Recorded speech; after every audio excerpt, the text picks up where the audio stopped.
Hello, crime enthusiasts. Are you ready for another chilling investigation? The case of Lorenzo Ahmed Gonzalez. Lorenzo Ahmed Gonzalez, born on November 29, 2001, is the second child of Ana Cacho Gonzalez and her husband, Ahmed Ali Gonzalez. Lorenzo was an active and energetic child, and his family noticed his passion for sports from an early age. Without hesitation, his parents enrolled him in a local soccer academy through his participation in sports. Lorenzo became more cheerful and outgoing at that time. The boy's parents lived in Dorado, a city on the northern coast of Puerto Rico.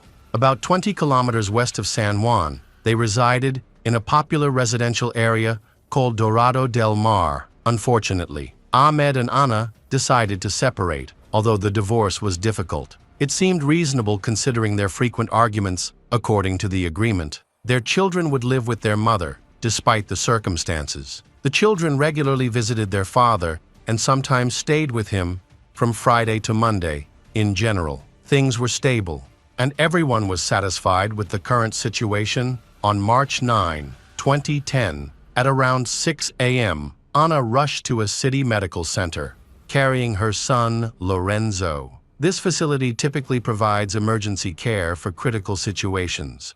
When she approached one of the staff members, she explained that her son had fallen out of bed at home and had suffered a serious head injury. However, the extent of Lorenzo's injuries resembled those resulting from a car accident, despite the doctor's best efforts. Lorenzo's condition was critical. His chest was severely deformed, and he had multiple head injuries. It seemed that he was no longer alive. The medical team attempted to resuscitate him, but unfortunately, all their efforts were unsuccessful. Finally, at around 6 a.m., Lorenzo was pronounced dead.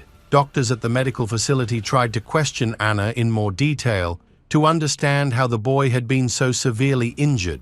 Ana did not hesitate and share what she knows. What was particularly alarming was that when the doctor carefully examined Lorenzo's body, dried blood was found on his wounds. This indicated that the blood had been outside the child's body for a long time, suggesting that Ana had brought him to the hospital much later than she had reported. Furthermore, the severity and variety of the injuries could not have resulted from a single fall. Some of the injuries on the boy's face appeared to have been caused by a sharp object. There were many questions. Ana did not seem to know the circumstances surrounding her son's death, which was not surprising. However, her unusually calm demeanor raised suspicions about the situation. This may be why the medical center staff chose to notify the police and report the incident. The doctors informed Ana of their decision. Ana simply said that there was no need for that. She insisted that the doctors not contact the police, which surprised them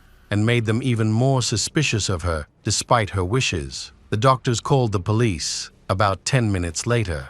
Several patrol cars with police and forensic experts arrived. Their first priority was to conduct a thorough autopsy on Lorenzo's body to determine the cause of death. They also needed to question Ana and her daughters, who had been at home during the incident. Ana recounted the first incident as follows. She said that she was sleeping in her room when she heard her youngest daughter scream. This terrified Ana, although she did not immediately understand what her daughter meant. She eventually went into the nursery, turned on the light, and found her son lying on the floor with blood flowing from his head. This sight left her completely paralyzed with fear. She admitted that she did not know what to do in such a crisis. She then woke her eldest daughter and told her to get Lorenzo's clothes and some other things. They rushed to the medical center. She also mentioned that, on the way to the hospital, she informed both Lorenzo's father, Ahmed, and her own biological parents about the incident. A few hours later, they all spoke to the police, who believed they were dealing with another tragic accident. Normally, inexperienced prosecutors are assigned to such cases in the country to allow young professionals to gain practical experience. However, this case was more complicated than it initially appeared. As a result, there were significant errors in the early stages of the investigation. It seems that these errors continued throughout the investigation, including the alleged flawed examination of the crime scene. When the prosecutors arrived at the scene, they did not collect any DNA or fingerprints, and the idea of searching for a suspect was not even considered. Rome, the expert who examined the scene, identified a bedsheet and a pillow. However, he ignored the mattress, which had a larger bloodstain. He later defended his choice by saying that he only focused on objects that could have come into direct contact with Lorenzo's body, since the mattress was covered with a bedsheet. He chose not to examine it further. After this limited investigation, most forensic activities at the scene were halted. As a result, Lorenzo's mother, Anna, and his two sisters were allowed to return home that same day and resume their normal lives. This decision by the police raised many questions. Anna's father returned home to clean up everything, to avoid reminding Anna and his nieces of the traumatic incident. He wanted them to feel comfortable in their room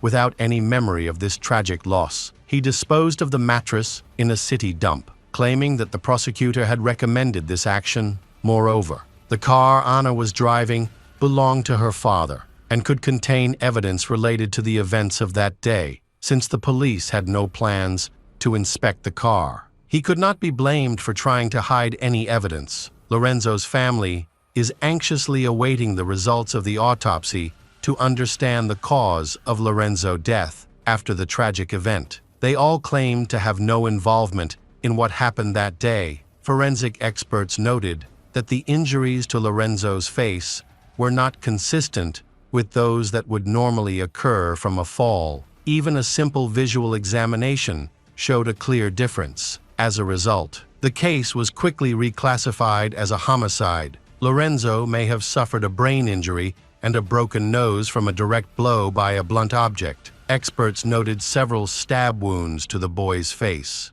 suggesting that the injuries were inflicted by a knife or another sharp object. They also concluded that the attacker assaulted Lorenzo while he was lying down. In addition, experts determined that Lorenzo had died much earlier than the time indicated by the medical center due to the new findings from the autopsy. The police ordered a re-examination of the crime scene. By this time, the house had been cleared of virtually all evidence, including fingerprints and DNA, because of the thorough cleaning. The police could not rely on finding any physical evidence. Among the few notable items discovered was a pipe used to smoke illegal narcotics, which belonged to the boy's mother, Anna. While this did not affect the investigation, it tarnished Anna's reputation. Additionally, a small bag containing various documents that did not belong to any family members was found. Among the items in the bag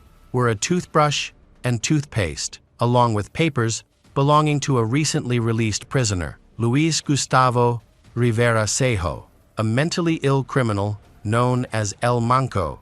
The papers indicated that he had just been released, information that was quickly made public. This discovery made Luis the prime suspect. Immediately after the autopsy, Anna expressed her wish for Lorenzo's body to be cremated as soon as possible. However, his father, Ahmed, intervened. When he learned of her intentions, he contacted the police and stated that the boy should be buried in the traditional way instead of being cremated. He believes cremation will prevent any autopsies that might be necessary in the future. Anna's wish to cremate Lorenzo aroused the suspicions of the police, especially since the case was being investigated as a murder. Anna's actions appeared to indicate that she was trying to destroy potential evidence of her involvement. In the end, the police sided with Ahmed, and Lorenzo was buried according to custom, just days after Lorenzo was buried.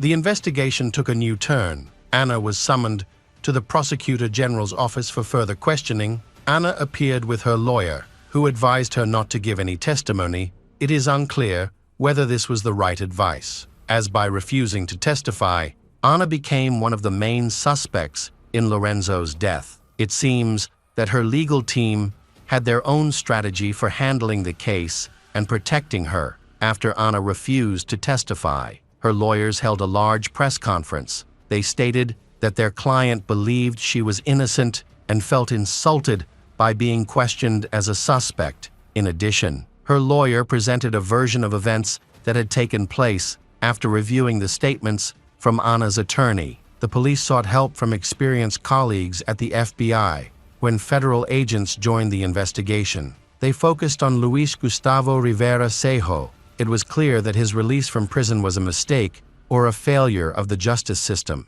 This conclusion was based largely on information regarding his mental health. 2 weeks after Lorenzo's death, Luis was arrested by the police during the initial interrogation. Luis admitted to stealing a passerby's cell phone. He also mentioned being at a fast food restaurant near Lorenzo's house in the early morning of March 9. These statements reinforced suspicions that he may have been involved in the attack on Lorenzo, making him a suspect. Anna's daughters, who were present at the incident, were then required to give their statements to the police. Anna and her parents, however, strongly objected to this, arguing that it was unnecessary and merely a formality. Everyone understood that the police were unlikely to comply with Anna's wishes, and they continued to interview the girls. The police decided to temporarily separate the children from their family during the initial stages of the investigation to prevent Anna from pressuring her children not to cooperate. At the same time, the police launched a new investigation into a man named Jesus Genaro Camacho. Anna's boyfriend, several others, were also under investigation, including federal immigration agents William Marrero Rivera and Arnaldo Colon. The investigation revealed that these men allegedly visited Anna from the evening of March 8 to the morning of March 9, 2010, the day Lorenzo died. Shortly after the police began investigating these men, there was a small breakthrough in the case. This prompted Anna to cooperate with the police by providing a statement. Anna asserted that she had nothing to hide and did not know anyone who might be involved. Through her statement, she wanted to convey that she was not protecting anyone. The next day, Anna contacted the federal agents again. This time, she mentioned that she had forgotten to share some important details related to the investigation. She revealed that on the night of March 8 to March 9, she and William were at her home. She also noted that she had consumed alcohol and used illegal substances that day, according to her. The amount of alcohol and illegal substances was minimal and did not impair her ability to understand the situation. She clarified that she was not addicted to these substances and only used them occasionally to relax. This information was not new to the agents, especially since they had discovered both drugs and paraphernalia in Anna's home. However, she still had to undergo toxicology testing to determine the exact levels of these and other drugs in her system. Luis provided his own account of the events during an FBI officer's interrogation. He quickly confessed to his involvement in the crime. He said he entered the house by jumping over the wall, causing him to drop his bag containing documents and personal belongings. He then described the incident and some details surrounding the case. While in the kitchen, Luis grabbed a knife and used it to attack Lorenzo. He claimed that he attacked the boy because he thought Lorenzo had seen him enter the house. Luis admitted that he did not want to leave any witnesses to his actions, which is why he committed such a brutal act against the child. After the attack, he fled, claiming that he had spent the night in an abandoned house. He insisted that he had no intention of harming anyone and was just looking for a place to stay for the night. Believing that Lorenzo's family home appeared empty, his statements were quite contradictory, especially considering his severe mental health issues. After months of investigation, the FBI abruptly withdrew from the case without any results, leaving behind much of their work, including Luis's controversial confession. It is important to note that the local police were reluctant to take advantage of this confession and continued their investigation. There were no arrests or significant developments for the next 2 years, and overall, it seemed that the investigation had stalled. During this time, another lawsuit arose between Anna and her ex-husband Ahmed regarding the custody of their daughters. By this time, the girls had moved through several foster homes and seemed to have adapted to life without the intervention of their biological parents. Ultimately, the court decided to award custody of the girls to Ahmed on the grounds that their mother, Anna, had not taken responsibility for raising her children. This decision deeply affected Anna and further damaged her reputation. Following this sad news, she suffered a nervous breakdown and was involved in a serious traffic accident that left her hospitalized for several days. Anna's condition continued to deteriorate, and her family was very unhappy with the private investigator she had hired. They were so dissatisfied that they filed a complaint to revoke his license. In addition, Anna's family sued the private investigator because he published a book that allegedly discussed the details of Lorenzo's case. According to the private investigator, one of the people present at Anna's house that day struck Lorenzo in the head around 11 p.m. After the attack, they tried to hide the evidence and make it look like an accident. The private investigator even mentioned individuals who were likely involved in the incident, although proving their involvement was nearly impossible. Notably, this man later published a book. Ultimately, Anna's family won the case, resulting in a substantial cash settlement of $500 from the private investigator. Another version of what happened, according to public opinion, is that Anna had intimate acts with 3 men at the same time in the bedroom. Lorenzo allegedly entered the room without permission and witnessed the incident. As an unwitting witness, the child was able to tell his father what he saw. In a moment of anger, possibly fueled by alcohol or drugs, Anna is said to have struck her son on the head. The blow was likely inflicted with an object rather than her hand, and the object was later discarded. However, it is important to note that this is just a theory and has not been confirmed. In late 2012, the Attorney General revealed at a press conference that there was evidence against Anna and her father. Records show that Anna's father met with then Puerto Rico Governor Luis Fortuño regarding the case. During the meeting, Anna's father allegedly handed the governor a mysterious envelope, the contents of which remain unknown. Soon after, a surprising development occurred. Antonio Segardia, a former attorney general and high-ranking official, unexpectedly assumed the role of representing Anna in legal matters, leading her legal team. In conversations with various news agencies, he stated that Anna had become the target of numerous rumors and speculations from both the media and independent sources. He was convinced that Anna was not only uninvolved in Lorenzo's death, but was also a devoted mother to her children. Anna now seems to have lost interest in regaining custody of her daughters, a right she had previously been determined to reclaim. Notably, Anna's daughters seemed to not want to live with her. They even wrote letters expressing their feelings. In one letter, Anna's eldest daughter criticized her, calling her a bad mother. Curiously, many of these letters have somehow become public. In 2014, the Puerto Rican police, after making little progress, asked the FBI to assist in the investigation. The FBI agreed, and upon their arrival, they conducted a new interview with Luis Gustavo Rivera, who was now in a psychiatric hospital for individuals who had committed crimes, with a psychologist present. He once again shared his version of events, however. This time, his story differed significantly from his previous statements. He claimed that he was at Anna's family home on the day Lorenzo died, but stated that he did not see or interact with the child. FBI agents expected the man to give a different account of events. As changes in testimony are common among people with certain mental health issues,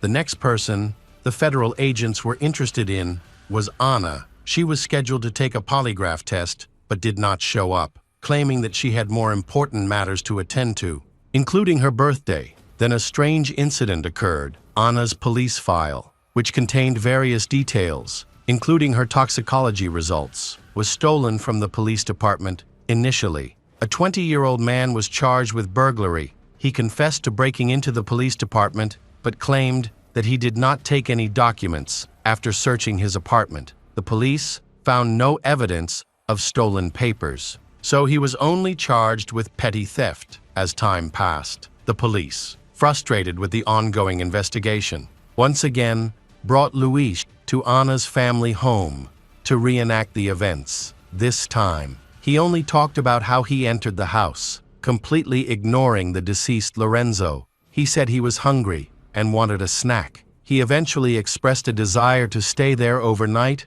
but then changed his mind. Anna's then-boyfriend, Jesus Genaro Camacho, insisted that he had been with Anna. He admitted that he had gone to her house to drink and have fun, but claimed that he had left early and had not returned. The police continued to grapple with the question of who had attacked Lorenzo. They were particularly concerned about the motive. As many details remained unclear, Anna was never able to provide a consistent timeline of the events that took place that day. Many of Anna's statements contained too many contradictions to be taken seriously. One theory was that Lorenzo had witnessed something that could have implicated his mother, Anna. However, there was no evidence to support these theories, which meant that the police were unable to prosecute any potential suspects in connection with the crime. In 2015, on the 5th anniversary of Lorenzo's death, the 3 men who had been at Anna's house that day were cleared of all suspicion shortly thereafter. The trial of Luis Gustavo Rivera began to determine his role in Lorenzo's attack. The main piece of evidence against him was a bag he had left at Anna's family home. However, many questions remained as to why neither the police, who had examined the crime scene on the first day, nor anyone else in the house had noticed the bag before. The police later claimed that they had seen the bag but thought it belonged to a family member. The initial examination of the crime scene was not conducted properly. As the police believed it was an accident, Luis's defense attorney made every effort to keep his client out of jail, presenting the results of a recent psychiatric evaluation that showed the man was schizophrenic. Additionally, because he was missing his left forearm, Luis was incapable of performing certain actions on his own. The discussion focused on Luis's mental health, as well as various errors that were made during the initial investigation. One topic discussed was that a mattress on Lorenzo's bed was overlooked. Despite being involved in some of the mysterious circumstances, Anna stated that she found her son lying on the floor in a pool of blood. If this is true, it raises questions about how the blood came to be on the pillowcases, sheets, and mattress. It seems unlikely that the boy would have been able to get back into bed after the fall, especially given the seriousness of his condition at the time. The prosecution presented its own version of the events that evening. They believe that Luis broke into Anna's family home, assuming it was empty. According to them, he went into the kitchen, drank some water, ate some of the available food, and then left the kitchen. They argued that he had brought a knife for self-defense and, after further exploring the house, discovered that there were other people inside. This prompted him to leave the house. At that point, he accidentally entered the room where Lorenzo and his sister were. He thought Lorenzo had seen him in order to avoid detection. Luis decided to attack Lorenzo before the boy could call for help. He assaulted the boy and then slammed his head into the floor or wall. This testimony was partially supported by forensic experts, who noted that Lorenzo had been hit multiple times with a blunt object. Luis eventually left the house, but accidentally left behind a bag containing his personal belongings. While this theory seems well organized, it was never proven by evidence and is largely speculative. Additionally, the house was so meticulously cleaned that no fingerprints or DNA from Luis were found at the crime scene. In April 2016, the police decided to drop all investigative efforts related to Luis Gustavo Rivera. This decision was made because they lacked convincing evidence to link him to the attack on Lorenzo. Additionally, local police have ruled out Ana Cacho Gonzalez as a suspect. To this day, Lorenzo's case remains unsolved. Since 2016, police have not uncovered any new evidence or theories about what happened, and Puerto Rican authorities have made no further progress in their investigation. The public largely believes that Lorenzo's mother, Ana, is solely responsible for the tragedy. Most people who have followed the case feel that Luis was used as a scapegoat to protect Ana. Overall, Lorenzo's case has had a significant impact on the country's history, spurring reforms that have changed the way similar cases are investigated. These reforms aim to improve the investigative process and enhance evidence collection. It is important to note that many people are still demanding justice for Lorenzo and want to identify the person responsible for his death. Unfortunately, it seems that in this situation, the only hope lies in a candid confession from the perpetrator. Hey detectives. Welcome back. We've got another mysterious case to explore. The case of Neville and June Bamber. June and Neville became the owners of White House Farm. A Royal Air Force veteran, after many years of service, he transitioned to a position as the master of a small local court. In 1949, June married he at the age of 25, and that same year, they moved into their new farmhouse. Their dream is to have children and build a happy, close family. However, June could not get pregnant. After numerous attempts, they discovered that the issue was genetic, and they would not be able to have biological children. However, they did not lose hope, and they were able to find a way to become parents. The Bamber family adopted 2 children from an orphanage. First, they adopted Sheila, who was just 3 months old, and a few years later, they adopted 6 months old Jeremy. June and Neville cared for and educated their adopted children conscientiously, giving them all their love and tenderness. As Sheila and Jeremy grew up, they ensured they received a good education by sending them to prestigious private schools with high-quality standards. The Bambers' financial situation was very good, allowing them to take care of themselves and their children fully and comfortably. Like any family, June and Neville also faced problems in their relationship. Not having a biological relationship with your children can sometimes make the situation more complicated. However, for the most part, their family life proceeded smoothly, without any major conflicts.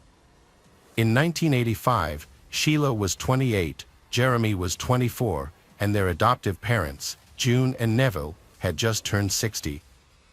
That summer was so peaceful, with everyone enjoying the sun and nature, until the early hours of August 7th. At 3:30 a.m., Jeremy was awakened by an unexpected phone call. When he answered, he was shocked when he heard his father, Neville, on the other line. Neville's voice was frantic and distressed. He struggled to explain that Sheila had gone crazy and have weapons. While Jeremy still didn't fully understand what was going on, the call suddenly lost connection. Alarmed, Jeremy immediately contacted the police, relaying what Neville had said. He also warned them that Sheila could be dangerous. Despite the urgency, it took the police an hour and a half to arrive at the scene. By then, it was still dark, and the house was shrouded in shadows. The area was eerily quiet, a stark contrast to the chaos Neville had described. Since firearms were reportedly involved, the police approached cautiously, adhering to standard procedures. Then, they decided not to enter the house. Instead, they waited outside, wait for the task force to come and handle it. The police positioned themselves at a safe distance from the house and used a megaphone to try to communicate with anyone inside. For more than 2 hours, police tried to contact Bamber's family, but received no response.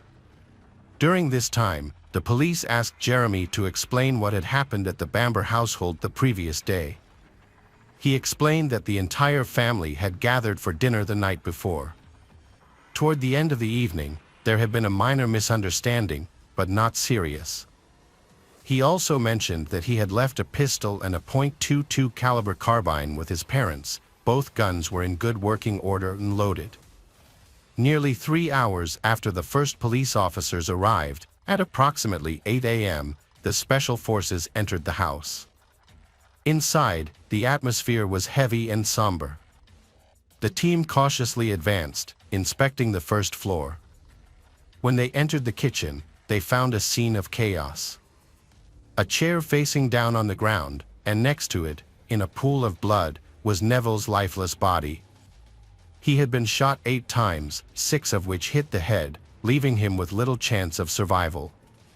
His hands and face were bruised and scraped, with a broken nose and jaw, shows that he fought back drastic against the attacker. The officers completed their search of the first floor, then, they moving upstairs. Each step had to be made with caution to avoid noise, but this is very difficult. Because the floor is old and makes a creaking sound every time it is moved. On the second floor, in 2 bedrooms, they discovered 4 more bodies. They found June, Sheila, and 2 6-year-old boys, Daniel and Nicholas, all of whom had been fatally shot.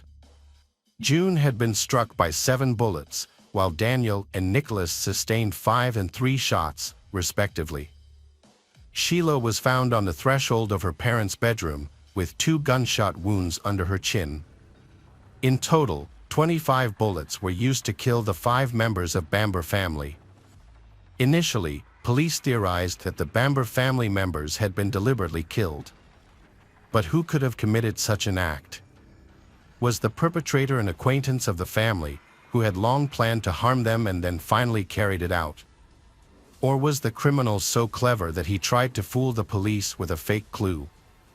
These questions remained unanswered, prompting the authorities to immediately begin an investigation. It is remarkable that although Sheila and Jeremy were both very well educated, they grew up with completely different personalities. Jeremy was introverted from a young age, preferred solitude, and did poorly in elementary school. Sheila, on the other hand, always had many friends around her. Jeremy is hot-tempered and has difficulty controlling his emotions. Even though his parents tried to educate him, but he still did not change. Eventually, they decided to send him to boarding school, which happened in 1970, when he was 9 years old. Boarding schools in England at that time were famous for their strict and harsh discipline, applied to all ages of students. Attending such institutions was expensive, but this was not an issue for the Bambers. As soon as Jeremy entered the boarding school, he realized he could no longer behave as he had before, as any disobedience was met with punishment. Unfortunately, he made the mistake of telling his classmates that he had come from an orphanage. His friends used that information to bully him.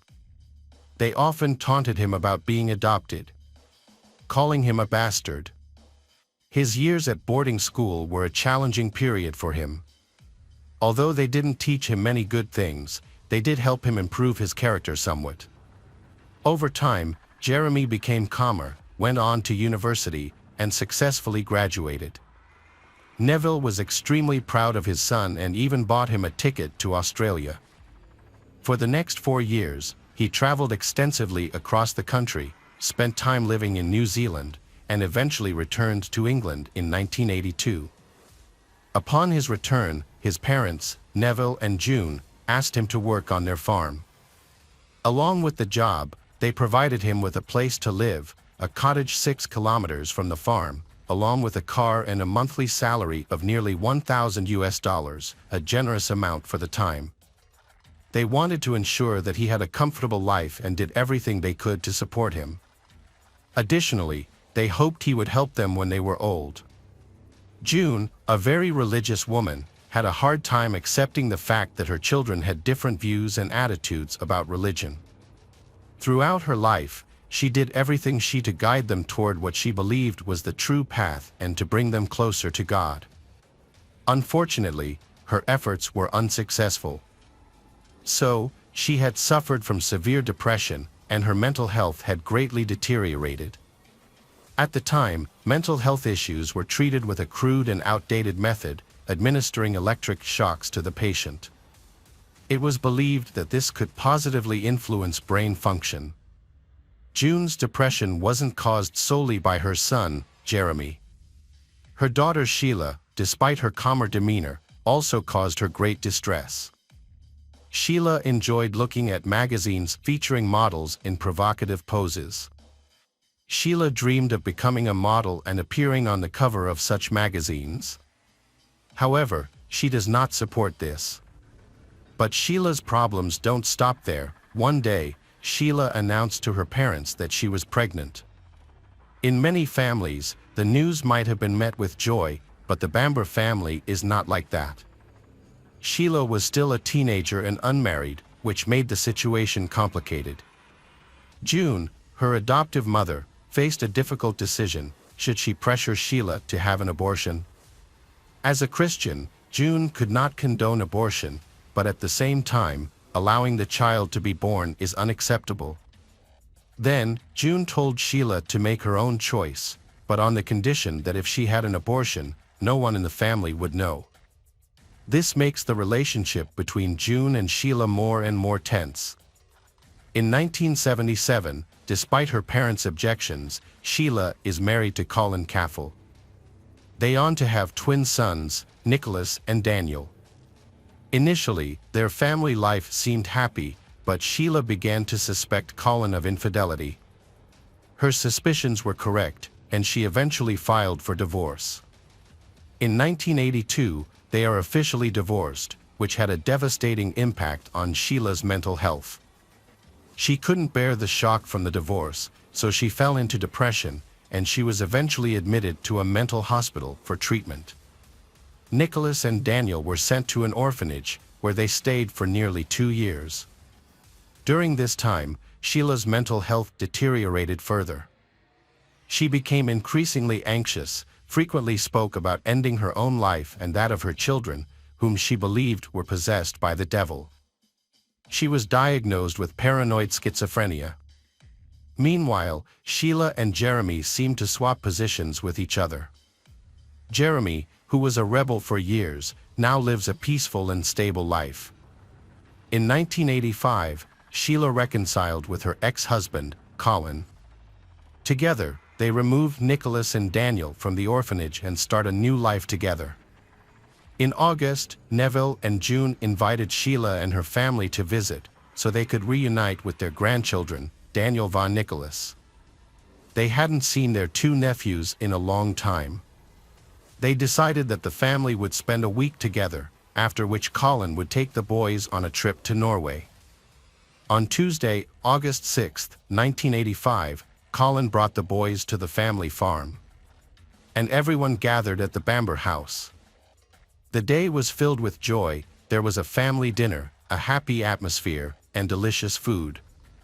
Later, Neville and June asked Sheila to take Daniel and Nicholas back to the orphanage, arguing that she couldn't provide them with a proper education.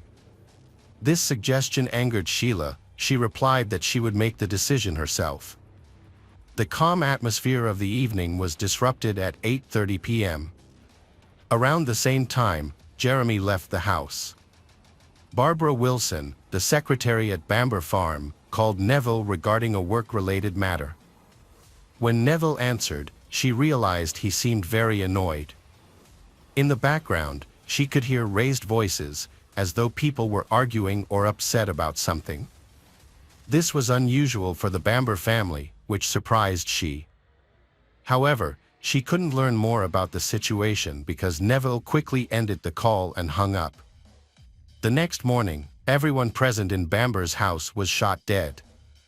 Jeremy, the only survivor, was informed of the tragedy. Overcome with grief, he couldn't hold back his tears. Investigators treated him with respect, allowing him time to gather himself before beginning their questioning. Jeremy shared everything he knew, including the hardships Sheila went through, and the argument that had occurred at the dinner table on the evening of August 6, shortly before he decided to leave the house. At first glance, the crime that Sheila committed seemed to be an act of desperation and impulsivity, because at the time, she was suffering from mental illness. After hearing Neville and June's suggestion that she should return her 2 sons to the orphanage, she felt the interference in her private life was unacceptable. When she lost control, she grabbed a weapon and shot Neville, June, Daniel, Nicholas, and finally shoot yourself. Investigators believe this is what happened. However, there is one very strange detail. Sheila had been shot twice in different parts of her body. How could she have managed to do this to herself?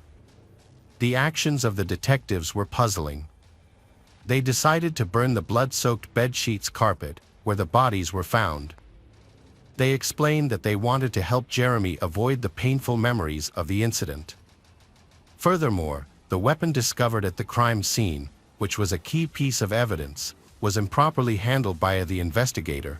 They picked it up with their bare hands without wearing gloves.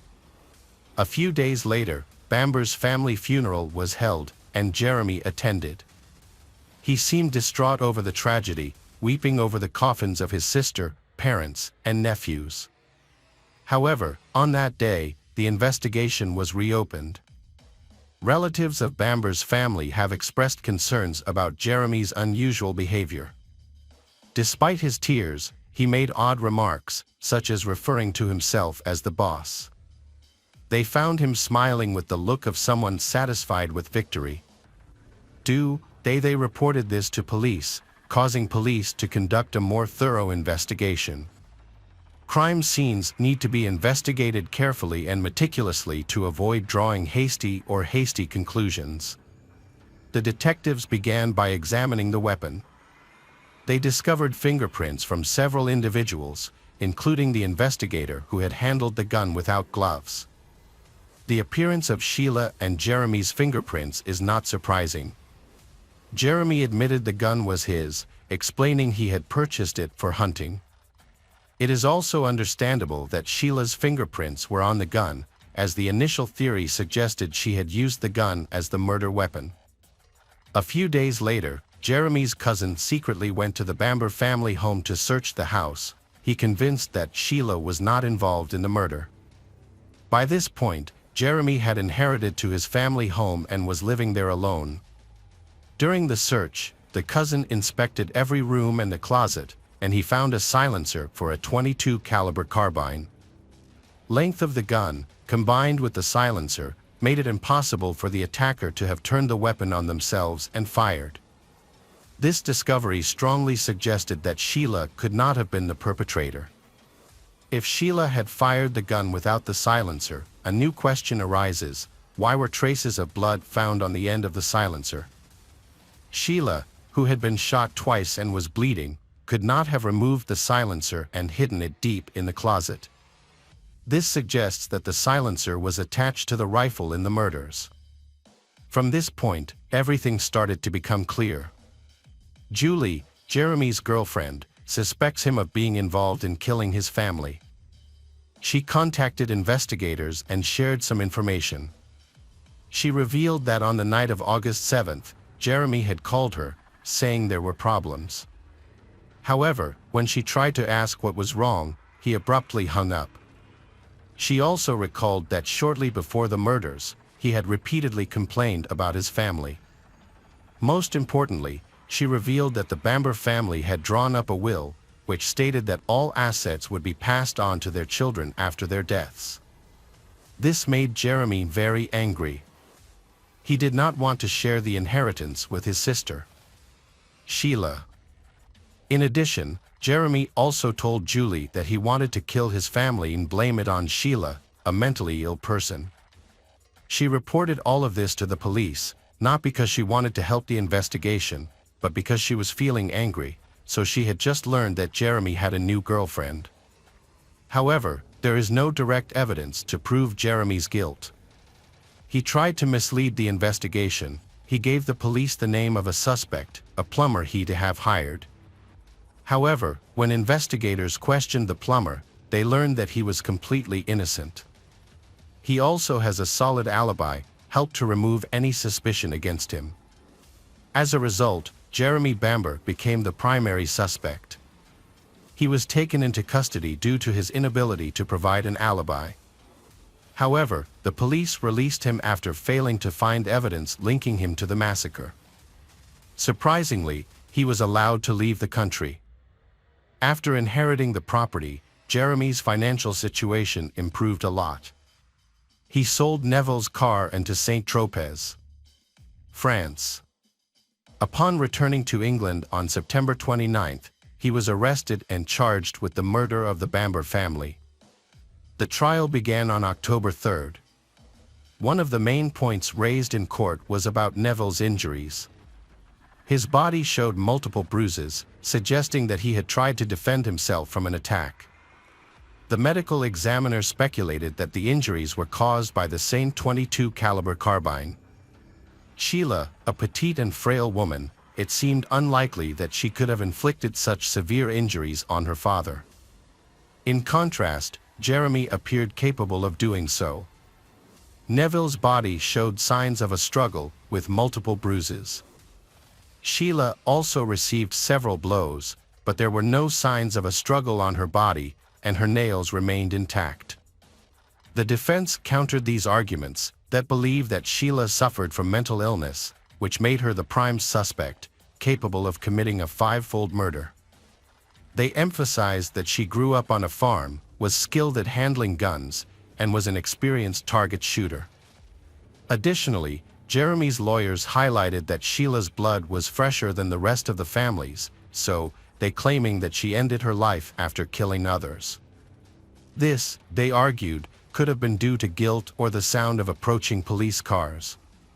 However, the prosecution disputed these claims. If Sheila had been the killer and then end her life, then the policeman on duty near the house, they will hear the last gunshot. However, no sound was detected. Furthermore, Sheila could not have pulled the trigger with the silencer attached, as it would have been out of her reach. The silencer was also found in a closet, rather than on the carbine where it logically should have been. The defense is in a difficult position because it has no arguments to refute the prosecution. According to the prosecution's argument, the motive for the murder stemmed from Jeremy's anger when he learned the contents of the will. In the will, the inheritance was divided equally between him and Sheila. His greed for the inheritance led him to plan a massacre. On August 6, between 10:30 p.m. and 11 p.m., Jeremy left his relative's house and went home. Later that night, he returned to their house on a bicycle he had taken from his mother, June, a few days earlier. He took a roundabout route and entered the house through an open bathroom window on the first floor. He climbed inside, retrieved the loaded gun, and went to June's bedroom. Then, he shot and killed her with 2 shots. Next, he aimed the gun at Neville, but Neville woke up and tried to defend himself, leading to a fight. During the struggle, he managed to shoot Neville. After killing Neville, Jeremy returned to the bedroom and killed Sheila and her 2 children, Daniel von Nicholas. He then staged the scene to make it look like Sheila was the perpetrator, he placing the carbine in her hands. With his crime complete, he left the house on his bike. He called his girlfriend, Julie, almost revealing what he had done, and then called the police to report that Neville had allegedly called him. However, if Neville was threatened with a weapon, he would contact the police, not Jeremy. Jeremy's actions seemed to make everyone feel strange. Why didn't he come to the crime scene immediately after Neville's call? After considering the evidence and various assumptions, the jury deliberated for 9 hours and reaching a verdict. Ultimately, Jeremy Bamber was convicted of 5 murders and sentenced to 5 life terms in prison with no chance of parole. Jeremy, meanwhile, maintains his innocence. Welcome back, detectives. Let's dive into another horrible case. The case of Christina Purcell. Christina Purcell, a 41-year-old veterinarian, worked at a clinic in the small town of Greer, South Carolina, which has a population of 35,000. Her colleagues all described her as an exceptional person. She was regarded as the best in her department and was highly experienced. She had a great sense of humor, which helped alleviate challenging situations at work. Her co-workers respected her, and management highly valued her talents. Christina had a young daughter, whom she co-parented with her ex-husband, John Mello, during the early years of her life. Friends and acquaintances all agreed that her daughter meant everything to her. After their daughter's birth, Christina and John separated but maintained joint custody. Then, she was engaged to a new partner named Bradley. Despite an apparently perfect life, but she was involved in a custody battle with her ex-husband, John, and the custody dispute between them was intense. On October 5, 2021, when their daughter visited her father, John, he flew her to Italy.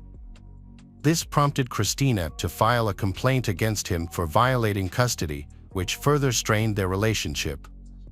Christina even launched a GoFundMe campaign to raise money for her legal expenses, and many people contributed. On October 13, 2021, Bradley, aged 65, tried calling Christina's in the morning. After she failed to answer, he went to her house. He knocked, and when there was no response, he entered through the back door. Inside, he discovered a horrifying scene. Her lifeless body was in the living room with rose petals scattered around. So, he immediately called 911, but it was too late to save her. Police discovered over 30 stab wounds on her body, mostly on her head, face, and neck. Although the scene was chaotic, it did not resemble a typical robbery. The police found unusual mystical objects in the house, hinting that someone unstable might have conducted a sacrificial ritual. This led investigators to consider the possibility of a ritual murder. Forensic experts determined that Christina was murdered elsewhere. Evidence of dragging was found throughout the house, and in some areas, the body was left behind and placed in various positions, possibly to take photographs of sexual acts. Later, the body was moved to the living room and covered with rose petals, with petals also strewn along the path where it was dragged. When information about the incident leaked to the press, they dubbed it the rose petal murder. At that moment, the police have not found any signs of forced entry into the house. However, Bradley, who alerted emergency services, had entered through the back door. He informed detectives that this door was always left unlocked, suggesting the intruder could have entered the same way. At the crime scene, detectives discovered clear signs of staging that complicated their investigation. They had to sort through numerous conflicting pieces of evidence to discard the irrelevant and find the right direction. Detectives have never encountered such complex and confusing murder cases before, making it difficult to determine which lead to pursue. They suspected that the murder was intentional. The perpetrator had specifically gone to Christina's house to commit it. And detectives must find out his motives and who he is. Inside the house, they found memory cards and the laptop in the living room near the body. A transparent handbag containing a powerful illegal drug was also discovered. There were small droplets of dried blood, and Christina's mobile phone lay nearby. In the hallway, a bag was found with 2 white envelopes, each containing $500 in cash. A suitcase held a firearm, a single-shot self-defense pistol, and numerous documents related to a court case involving Christina's daughter, prompting detectives to consider the possibility that her ex-husband, John Mello, was involved. Forensic experts used luminol to examine the entire house, enabling them to detect even the smallest traces of blood. They discovered hundreds of tiny blood spots in various places, highlighting the attack's brutality. Christina suffered a significant loss of blood and endured severe pain before dying. She was stabbed 31 times. The police scrutinized Christina's mobile phone for any leads. Initially, detectives focused on whether her partner, Bradley, who found her body, might be involved in the attack. To compare information, they also retrieved his mobile phone to analyze its contents. Police noticed peculiar behavior from he was highly agitated. His reaction didn't seem like that of a grieving fiancé. He was trembling, inconsistent in his statements, and wore gloves throughout his interactions with the investigators. This behavior only heightened the suspicion of law enforcement. Later, it became clear that their suspicions were justified. While investigating Christina and Bradley's devices, the police uncovered shocking details about Bradley's life, clarifying his nervous behavior. They had strong reasons to suspect that he was exploiting her daughter, Jane Doe, to create explicit content. In February and August, he recorded videos and took photographs of Jane nude in various inappropriate poses. These materials were found on the phone and laptop that were confiscated for examination. However, it is not clear whether this was done secretly or with her consent. Doubts emerged after the police discovered more disturbing information from Bradley's laptop that revealed unsettling aspects of the intimate relationship between Christina and he. The police uncovered increasingly disturbing information, including a new type of victim, animals. Numerous photographs were discovered showing individuals involved in sexual acts with animals, mainly dogs. Shockingly, Christina, one of the clinic's leading veterinarians, who occasionally took animals home for temporary care, was involved in these acts. According to state law, such sexual offenses can result in up to 5 years in prison, and the offender must pay a fine of at least $500, which may be increased at the court's discretion. Law enforcement described these recordings as some of the most repulsive materials they had ever encountered. The public was outraged upon learning that Christina, a seemingly kind woman from a veterinary clinic, was involved in such acts with her daughter and dogs. After discovering all this evidence, Bradley Post was arrested on October 19, 2021. He was charged with the sexual exploitation of a minor and the distribution of explicit materials. It emerged that he not only created photos and videos but also sold them. Additionally, the police considered the possibility of his involvement of Christina's death, but he firmly denied any involvement. Detectives found no evidence linking him to the murder. There was no trace of blood on his body or clothes. Furthermore, Christina had died several hours before he arrived at the house, leading the police to doubt his connection to the murder. Christina's ex-husband, John Mello, is also a suspect in the case. His main motive was gaining full custody of their daughter, which he did not want to share with Christina. This is a common motive for murder. However, at the time of the crime, John was in Italy with his daughter. This alibi was easy to verify since he hadn't returned to the country. Despite this, investigators kept John on their list of suspects, considering he might have orchestrated the crime indirectly. John returned to the country on October 21, 2021, a week after Christina's murder. Following his return, the police obtained a warrant for his detention. He sought help from his best friend, Zachary Hughes, who was 29 years old at the time. Zachary seemed suspicious to the police, so they looked deeper into his background. He was born and raised in Morro Bay, California. The turning point for him came in 2005 when his parents vacationed in Virginia. During this trip, they adopted 5 children from Russia. These children had suffered abuse in their previous foster families, resulting in physical and psychological trauma.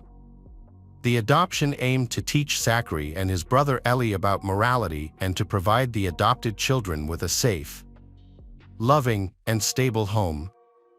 Zachary and Ellie struggled to communicate with their new siblings, leading to frequent family conflicts due to misunderstandings. Zachary's entire family worked on the farm, but he had a special talent: he studied music. His parents bought him a piano, and he became very skilled at playing it, which was especially noticeable in high school. He started participating in music competitions and won first place at the Southeastern Piano Festival. He has achieved great success, even performing a solo program with the South Carolina Philharmonic Orchestra. In 2010, he applied to the Juilliard School in New York, where Irina taught piano at an advanced level. Not only was Zachary accepted, but he was also offered several scholarships for his exceptional talent.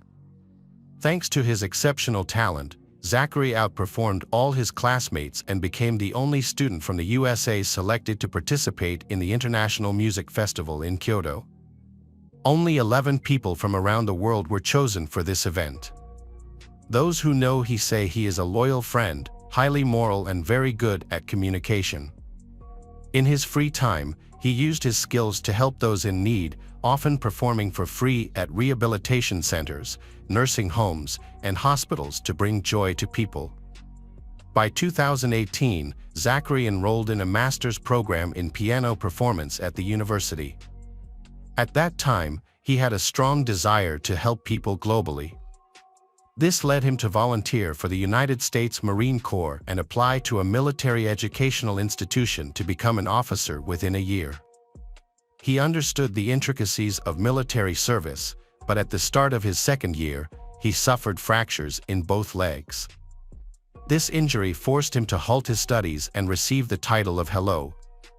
Around this time, a woman reached out to Zachary, seeking a talented pianist for a church in Greer, South Carolina. He accepted the offer and moved there to perform regularly. And he received half of the donations collected from churchgoers.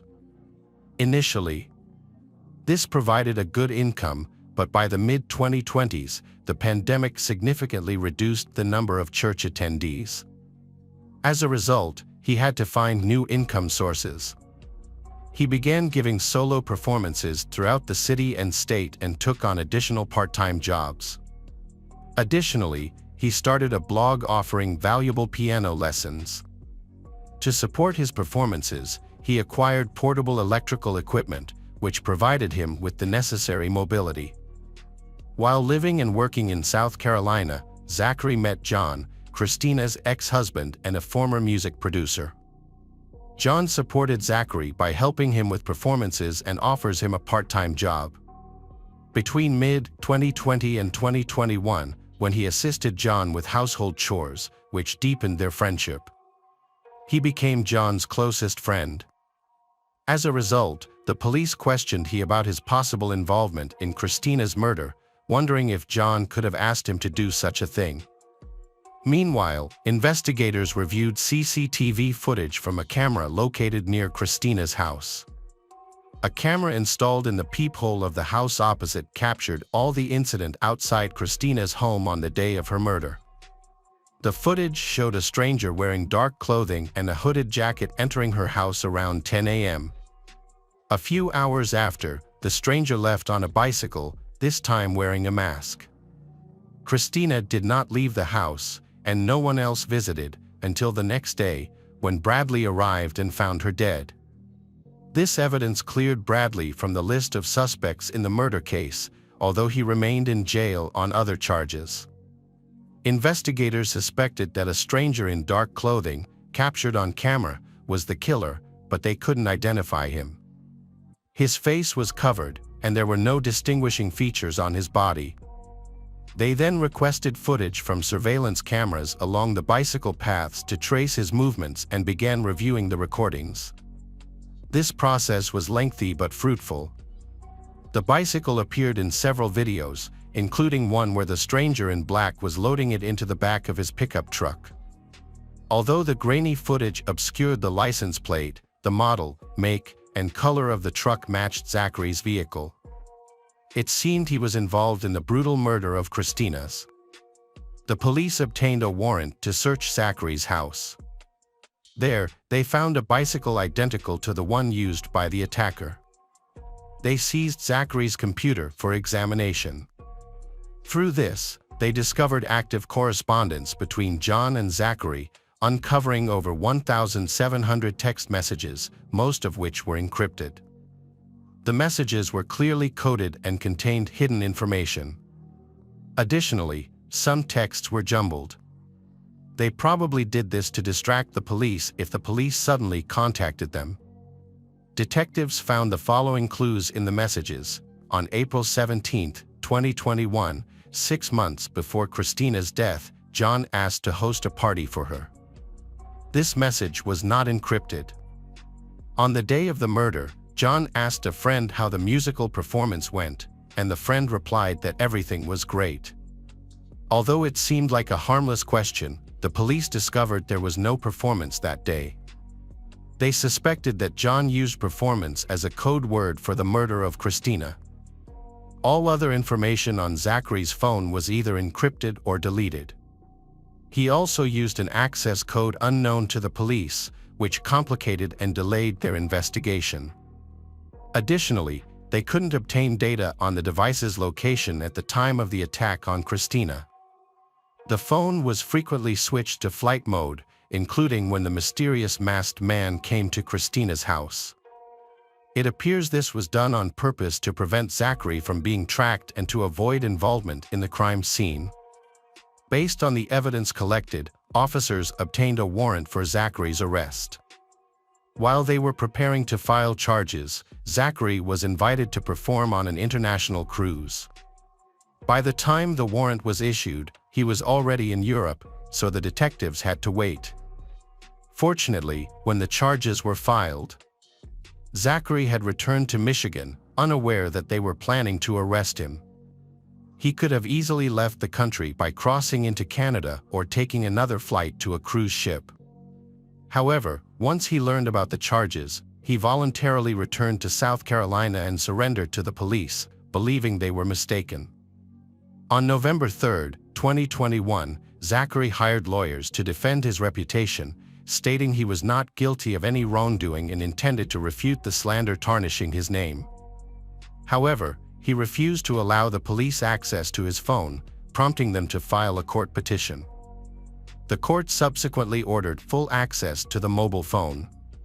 Despite this, he repeatedly provided incorrect passwords, which delayed the investigation.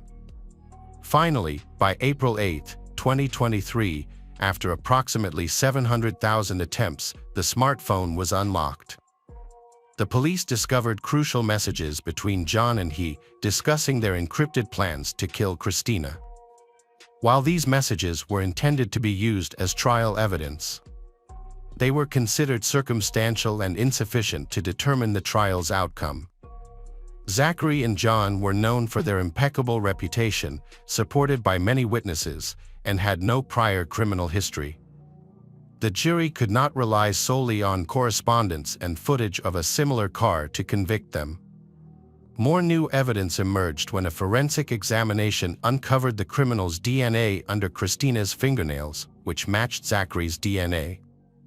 Consequently, the police could confidently assert that he was the one who attacked and brutally killed Christina in her home.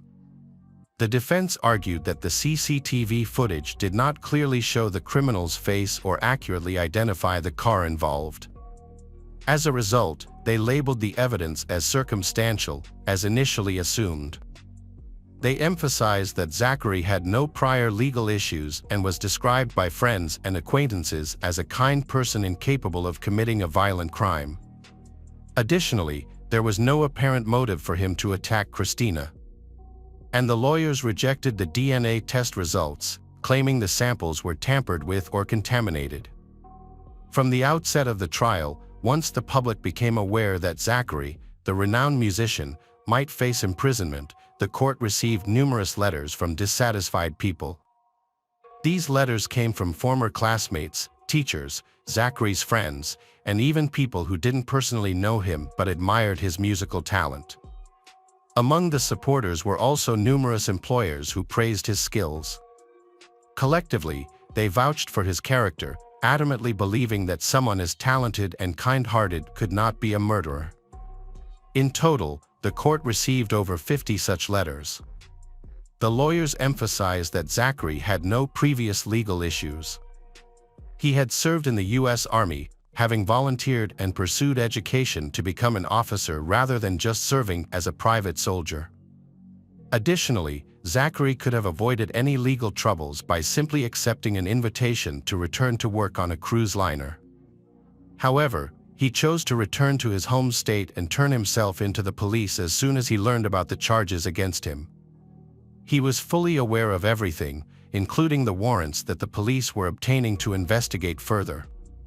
Despite this, he wasn't deterred because he believed he was innocent. The lawyers presented this as key evidence of his innocence.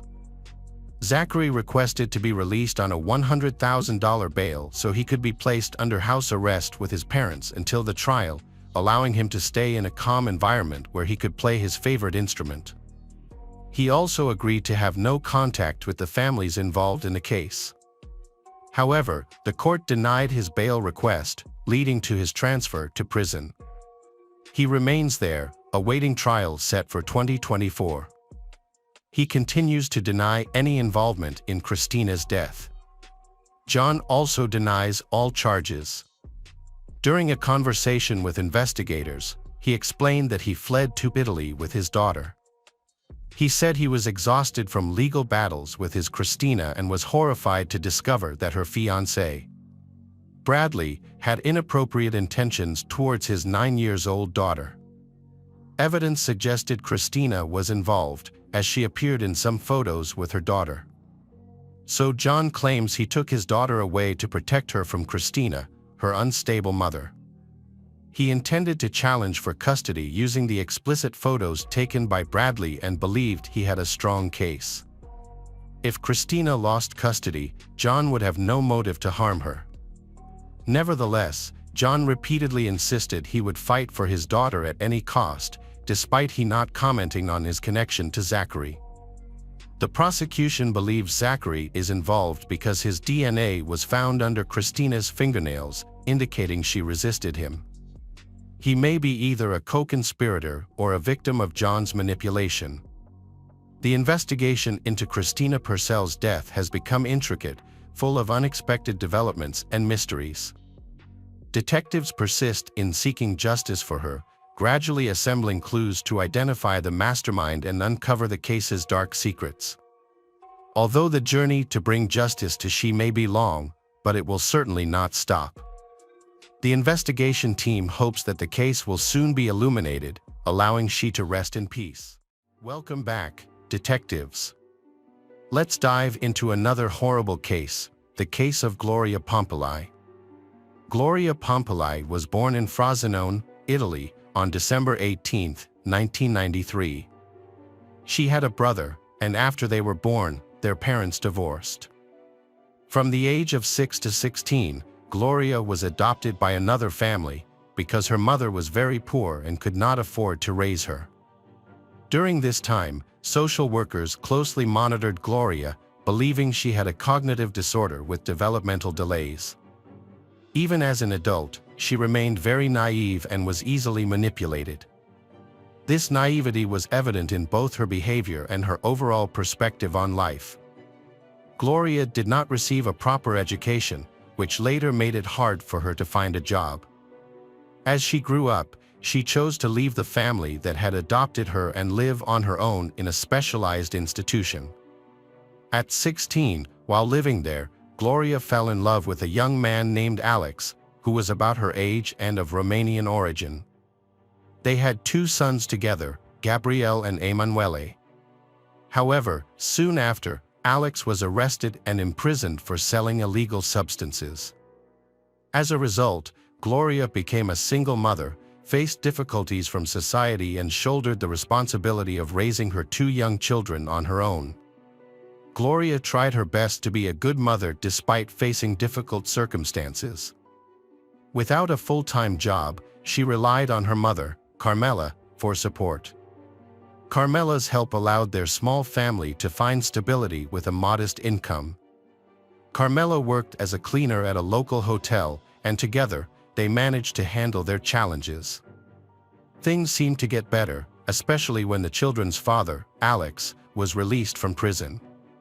However, Alex did not want to rekindle his relationship with Gloria, and instead quickly found a new girlfriend. Despite this, he maintained a good relationship with his children and occasionally helped them financially.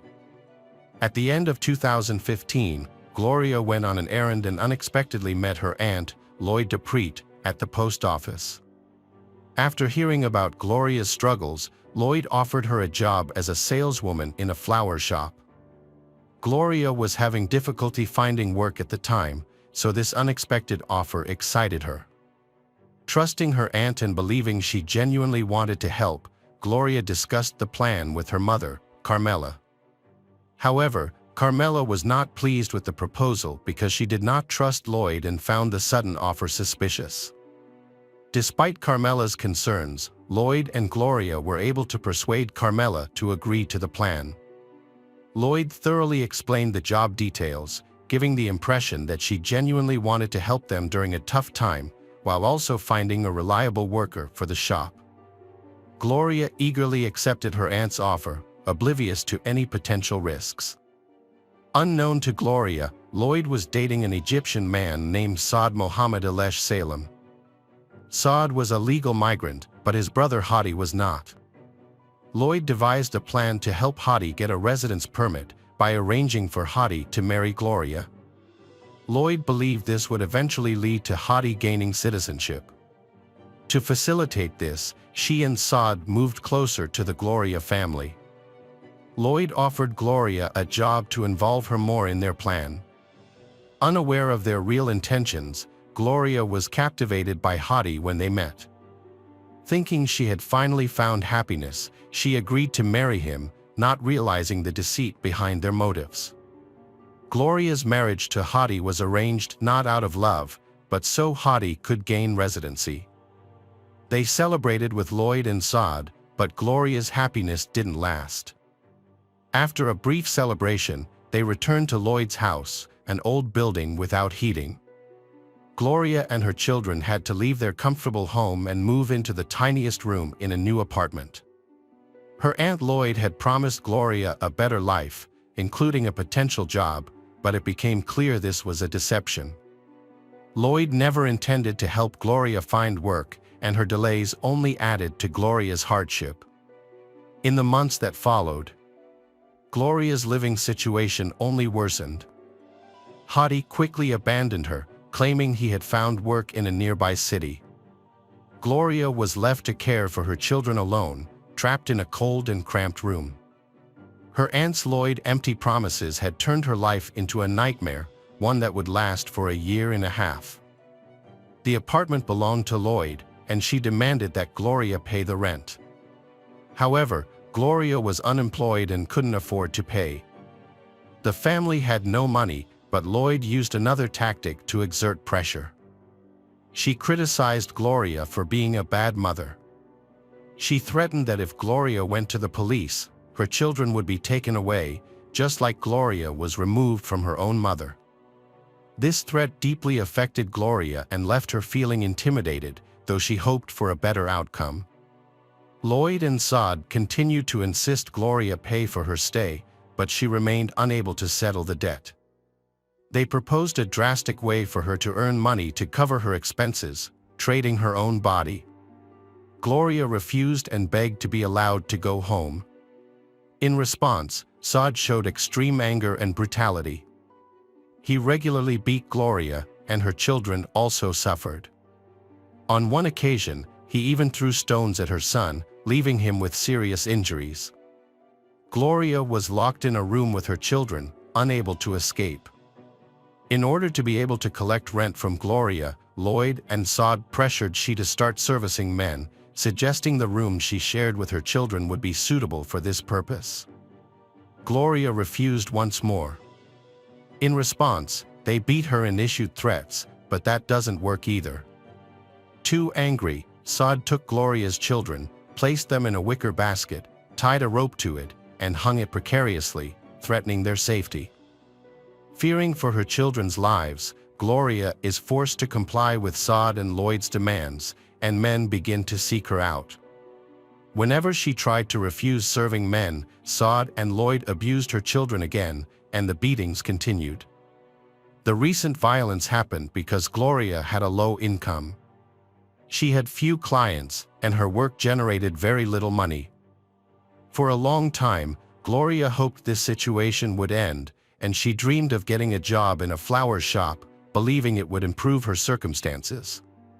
However, she later discovered that her Aunt Lloyd did not own a flower shop. Lloyd continued to force Gloria into sex work and took every penny she earned. Even this was not enough for Lloyd. Since there weren't many clients, Lloyd made Gloria and the children beg on the streets under her supervision. All the money collected from begging was also taken by Lloyd, but this activity was too noticeable and risky, so they stopped it, and Gloria was forced to serve men again. Lloyd and Saad managed to bring more men for Gloria to serve. To cover up, Lloyd visited Gloria's mother, Carmela, and claimed that the children were fine, the family lived in another city, and Gloria was doing well at her flower shop job. This made Carmela suspicious because she still talked to her daughter on the phone from time to time. During these calls, Gloria assured her mother that everything was fine. However, Gloria was so beaten down and scared that she lied to protect herself and the children. In their phone conversations, Gloria described her work as a salesperson. However, one thing puzzled Carmela. Gloria mentioned leaving home at 6 a.m. and returning late, which didn't match the typical hours of a flower shop. This seemed strange, but Carmela thought Gloria might be prepping and cleaning the store before and after hours, explaining the long workdays. Despite this, Carmela trusted her daughter's words. Gloria never complained to her mother or asked for her help. By this time, Gloria has served men every day, and this unfortunate house is called the Pink House due to the color the facade is painted. For Gloria's children, the house became a haunting place of fear and suffering. Lloyd took out their anger on Gloria daily, and her children were constantly abused. This went on for months.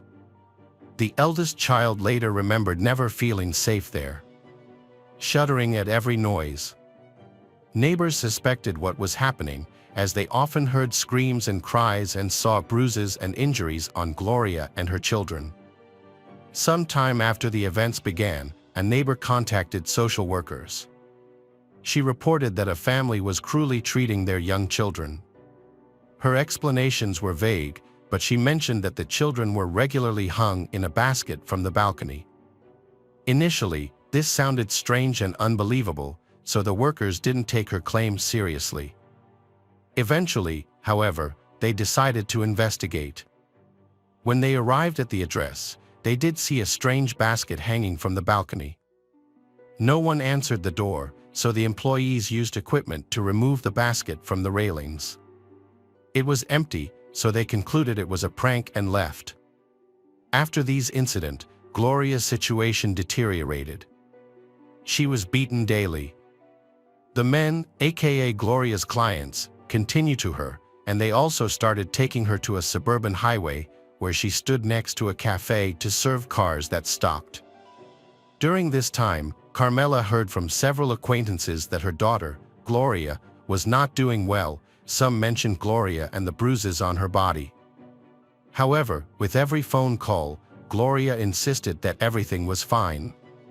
Lloyd told Carmela what she wanted to hear, that Gloria was happy in her marriage, could finally live a quiet life, and raise children. She said that Gloria was working a lot and therefore couldn't always stay in touch. Carmela believed her again. During this period, Gloria's aunt, Lloyd, increased her control over her. Lloyd was afraid she might cheat and keep some money, so Lloyd would count the condoms and insist that she return the used ones. Gloria complied, but Lloyd always found reasons to accuse her and took all the money whenever she bought food during work.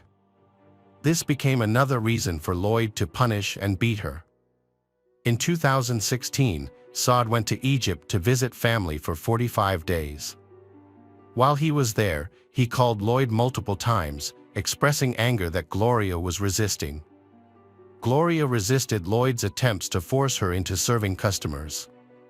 To ensure obedience, Lloyd placed the children in a basket and dangled them off the balcony, threatening to cut the rope if Gloria did not comply. Neighbors noticed chaos in the apartment Lloyd's.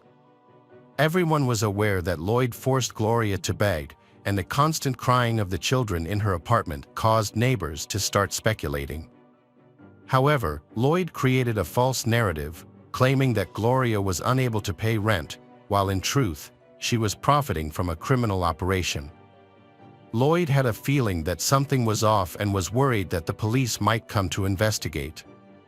A major obstacle in exposing Saad and Lloyd's criminal scheme is Gloria's behavior. She was too trusting and frequently lied to protect Lloyd, inventing stories that everything was fine. She sometimes claimed she served men because she wanted to and occasionally complained about being forced to curl her hair. When she confessed, her words were not believed. According to Gloria, her husband threatened her with violence against her and her children. She was terrified they would kill her children in front of her. She had already seen Saad throw stones at a boy, which heightened her fear. By 2016, due to fears of exposing criminal actions, Gloria and her 2 children relocated to avoid recognition and continue their activities. They moved into another apartment owned by Lloyd, along with Saad. However, the neighbors grew suspicious and noticed unusual behavior. When they met Gloria on the street, they urged her to move out, but she insisted she had nowhere else to go and struggled to manage alone with 2 children. Some neighbors provided assistance, with one even giving Gloria a free haircut. She slowly formed a friendship with a young man named Stephanie, who found out that Gloria had not completed her education and was in urgent need of employment and money. Even though they are friends, Gloria was too scared to share the abuse she experienced from Lloyd. Later, Stephanie witnessed more distressing incidents. A neighbor confessed seeing, from their apartment window, that Saad frequently visited Gloria and Lloyd. One night, the neighbor witnessed a horrifying incident. A man attacked Gloria, hitting her multiple times and then smashing her window with his head. When a neighbor returned to cut Gloria's hair, they noticed a deep cut on her head. Despite this, Gloria insisted that everything was fine and refused to share any details out of fear. In August 2017, Gloria managed to escape, but her tormentors, Saad and Lloyd, found her the next day. Saad picked her up in a car and brought her back home, where he began yelling at her, insulting her, and hitting her from the doorway. Throughout that month, the neighbor witnessed Gloria being beaten severely every day. Fresh bruises were visible on her face, but when asked about it, Gloria lied, saying it was her own fault or that she had been in accidents. On August 23, Gloria, who was clearly exhausted, was sent out to work again.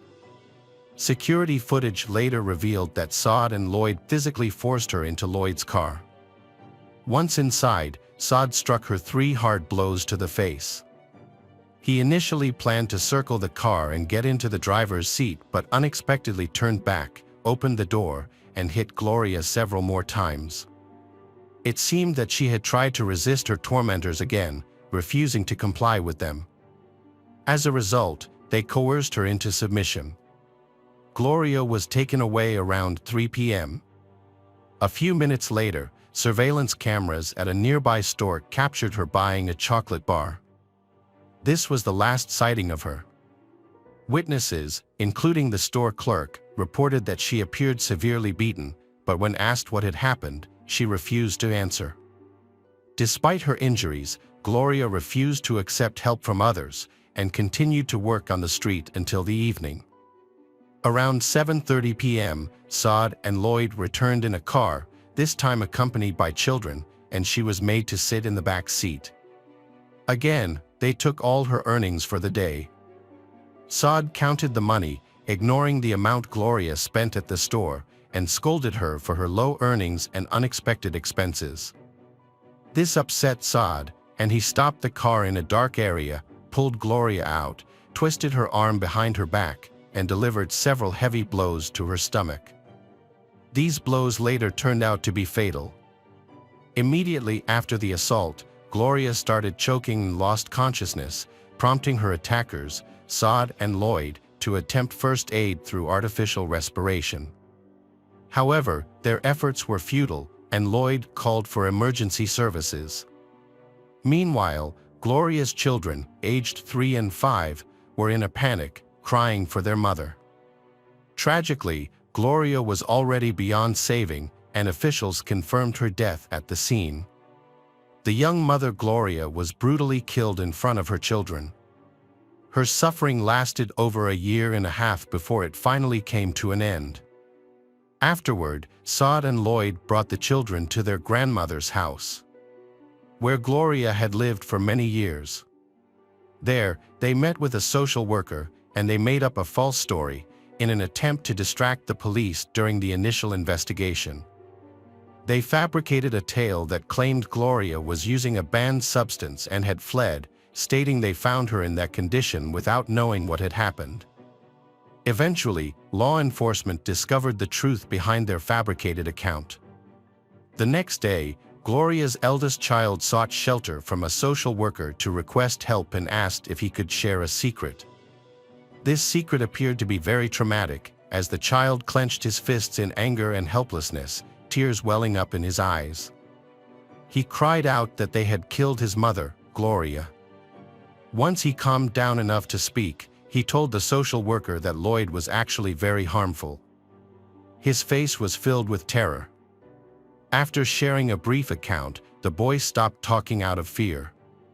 However, his behavior was taken seriously, and his testimony was forwarded to the police, prompting a new direction in the investigation. The Carabinieri suspected that Gloria's husband, Hadi, may have been involved, suggesting that he had entered a phony marriage with Gloria's as part of a plot. Despite this, detectives found no evidence that he had treated either the children or his wife poorly. In fact, he seemed to interact well with everyone and was calm. However, after the marriage was registered, he showed little interest in the well-being of his wife and children. Hadi quickly confessed that he had used Gloria, marrying her without any intention of building a life together. Gloria's mother, Carmela, also corroborated this, stating that he had visited Gloria's with the children in the early days before the wedding. This behavior was intended to lower the Gloria family's guard while Lloyd carried out her malicious plan. Gloria's stepchildren were always friendly, but Hadi did not want to take on the role of a father to them. Ultimately, it was revealed that Hadi was not involved in the mistreatment of Gloria. However, he was aware of the terrible things happening to her but convinced the police that he could not change the situation. Hadi provided the police with a significant amount of helpful information that allowed them to piece together the difficult year and a half of suffering that Gloria endured before her death. While Hadi felt sympathy for Gloria, but he could not influence Saad's and Lloyd's actions in any way. At the slightest disagreement, they threatened to deport him back to his home country. According to Hadi, Gloria was under strict control and couldn't take any action without permission. Her tormentors, Saad and Lloyd, took all the money they could find, imprisoned her and her children, and they repeatedly abused her children to intimidate her into obeying their orders. Hadi stated that Gloria was so depressed recently that she hardly resisted or showed disobedience. Lloyd and Saad are clearly responsible for the abuse of Gloria and her children. Both have now been arrested and the investigation is ongoing. During this time, Lloyd and Saad began to give conflicting statements and blamed each other. Neither wanted to take responsibility for the horrific acts committed. Lloyd claimed that Saad did not respect women and treated them cruelly, stating that she had been a victim of his violence on multiple occasions. She recounted an incident during a trip to Egypt, where she said she fled after 15 days because she could no longer tolerate the disrespectful treatment of women in that country. However, Saad felt it was his duty to adhere to local customs, which led him to use violence and insults without hesitation. He was very strict and punished even the smallest mistakes, which caused Gloria and her children much suffering. The eldest child became so traumatized that he would urinate whenever he saw Saad, especially if he raised his voice or threatened punishment. Whenever Gloria resisted, Lloyd and Saad's anger would flare up, making him especially cruel during these times. The visible bruises on Gloria's body were a result of his abuse.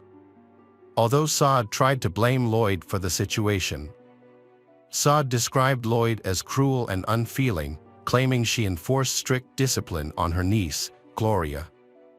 She would punish harshly for minor infractions, whether it was due to not earning enough money for the day or even the slightest noise from the child. Saad attributed Lloyd's behavior to her Italian temperament, claiming she often raised her hands during arguments. Plus, Lloyd liked to provoke conflicts, often resorting to insults and physical force. This behavior contributed to her decision to leave Egypt, as she wanted to maintain a good reputation in front of her family. Detectives believed both Lloyd and Saad were responsible for the tragic incident that unfolded. If Lloyd was indeed a victim in her relationship with Saad, she could have sought help when he left for his homeland. Instead, she continued to harm Gloria. Saad, on the other hand, would not have returned to Lloyd if he was unhappy, yet he chose to maintain their relationship and came back to her after his trip. This suggests that both were complicit in their actions and share the blame. A few people who knew Gloria well reported that Gloria wanted to find a decent job to support herself and raise her children properly, but she was never given the opportunity. Her tormentors inflicted psychological harm on her young children. The older child, in particular, struggled with issues stemming from years of violence. The children witnessed their mother being beaten multiple times and were also subjected to regular beatings themselves. Whenever the children cried, they were punished further, with unreasonable demands for them to be silent. According to Gloria's eldest son, once when he witnessed another conflict, he became so frightened that he urinated and started crying. This infuriated Saad even more. He picked up the child and slammed him hard onto the floor. Following this incident, the child fell ill for an extended period. They simply placed him on the couch and did not seek medical attention. During the trial, Lloyd stated that Gloria, the children's mother, had been in a downward spiral and started engaging in prostitution at the age of 14. However, social workers who had been observing Gloria since her childhood contradicted this claim. They indicated that Lloyd's statements were part of a fabricated story intended to lessen her own punishment. Tragically, after a year and a half of violence, the situation culminated on August 27, 2017, when Gloria were brutally murdered in front of her children. Lloyd Delpreet Va Saad Mohammed Alesh Salem were convicted of premeditated murder and sentenced to 24 years in prison, although the prosecutor had sought a harsher penalty. On May 11, 2021, their sentence was reviewed and reduced to 20 years. The court determined that social services did not properly handle the complaints about abuse Gloria's. Neighbors had reported troubling behavior, but social service workers only provided minimal assistance. Gloria's children were eventually adopted by another family, and the request for custody from their grandmother was denied. Nevertheless, Gloria's mother remains determined and continues to fight for custody of her grandchildren. Hello, crime enthusiasts, are you ready for another chilling investigation? The case of Laura Lopez. Laura Lopez was born on November 11, 2000, in Plata, Argentina. Her older sisters, Melissa and Damaris, who were 18 at the time of her birth, love her very much. Tragically, their mother passed away when Laura was just 3 years old, and her 3 sisters were taken care of by their father. Although he initially tried to support the family, he later fell into alcoholism a few years after. Despite the challenges she faced, Laura was known for her sweet and loving personality. Her sister affectionately called her Cello, a nickname that everyone who knew her called. Years later, when their father lost his job, the family needed to find additional work. At 18, Laura started selling fried pastries during the day while attending high school in the evening. In her free time, she focused on caring for her nieces and nephews. At the beginning of her studies, she hoped to secure a good job to improve her family's financial situation and bring them stability. Unfortunately, an unexpected incident occurred that hindered her plans. On September 12, 2019, Laura and Damaris spent the entire day enjoying tea together. Damaris had just completed renovations on her house, and Laura playfully remarked that Damaris had never made tea quite like that before. Regardless, it was a lovely day. Later, Laura went to school, where her classmates noticed something unusual about her behavior.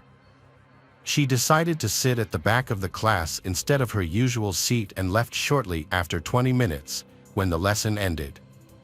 When Laura returned home around 11:30 p.m., a friend greeted her. They chatted, had a few drinks, and took selfies for social media. They said their goodbyes at 3 a.m. Laura expressed that she was feeling tired and to get some sleep. The next day, Melissa sent a message to Laura asking if she had seen a doctor for her ear problems. When Laura didn't respond, Melissa started to feel anxious. Worried about Laura's whereabouts, Melissa reached out to Demoris for information, which only heightened her concern.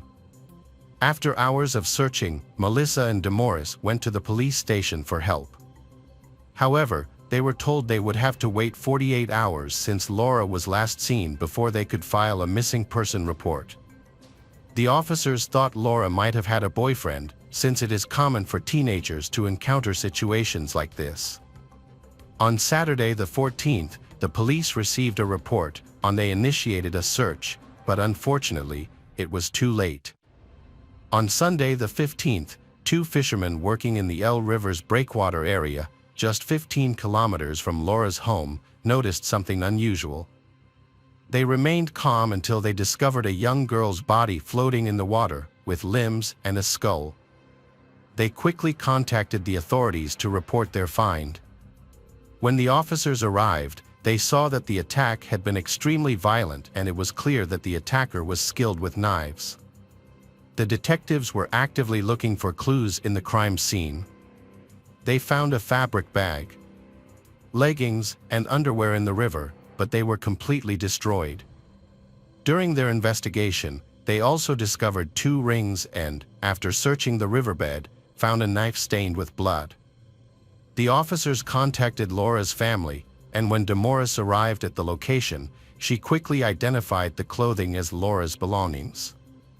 Fishermen had found Laura's limbs and skull in shallow waters downstream from the initial discovery, which was then handed over to the forensic team for examination. Dr. Carlos Gordillo conducted the autopsy and determined that the death was caused by a severe blow to the head, which led to internal bleeding and increased pressure in the brain. A blow to the back of the head left her unconscious. Laura suffered between 2 and 4 hours of intense pain. Additionally, bruises were found on her arms, indicating that she had been beaten and had fought against her attacker. And the presence of intimate injuries on her body was a clear indication of sexual assault. Dr. Carlos Gordillo also mentioned that there were cuts on her neck, arms, and legs, suggesting that the attacker might have used kitchen knives. After 3 a.m. on Friday, they analyzed Laura's cell phone. Her last contact was with a 28-year-old mechanic named Alfredo Emilio Escobar. He and Laura had been high school classmates, and he enjoyed hunting and fishing, which meant he was skilled with a knife. His house was 2.5 kilometers, 20 blocks, from Laura's home, making it easy for him to visit. The cell tower signals were strong, and on September 13th, Alfredo contacted Laura 4 times. At that time, the cell towers showed they were both at home. Soon after, both phones were active near Laura's house. Laura's phone traveled to the city center and arrived at Alfredo's residence by 5 a.m. Laura's WhatsApp story featured an alien emoji, and her phone was still being tracked. Alfredo was found at his home at 5:52 a.m. After this time, Laura's phone stopped working, and there was no further communication from her. Records show that Alfredo didn't use his cell phone again until 11:05 p.m. the following day. Alfredo returned home at 12:05 p.m. on September 15th, caught by 13 cameras, including city and private surveillance. Investigations on local stores revealed recordings from the early morning of September 13th, showing their physical characteristics resemble Laura and Alfredo.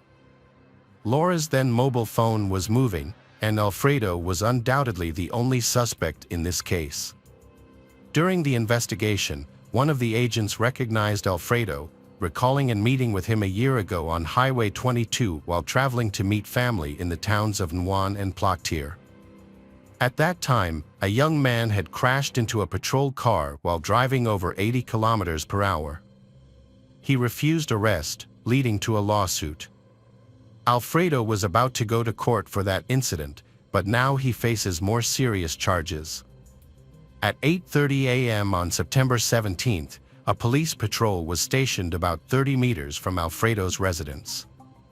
While on duty, they noticed a young man resembling he driving away from a Fiat Ducato minibus they had been watching. The police identified him by his face shape, facial features, and hairstyle. He entered a house and later left with two adults approximately 60 years old. The three of them got into a vehicle and headed towards Highway 22 without drawing attention. The police pursued the vehicle until it stopped in a remote area, around 30 meters from a bridge connecting Juan and Saletti. The elderly man and Alfredo got out of the vehicle at the same time, and the police asked for their identification.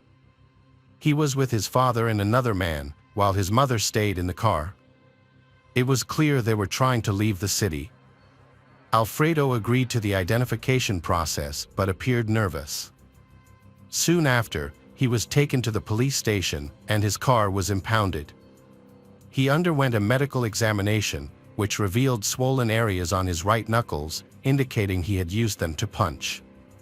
He also had cuts and bruises on the palm of his right hand. Laura's death happened the same day these were found. As a result, Alfredo was charged with raping and murdering Laura.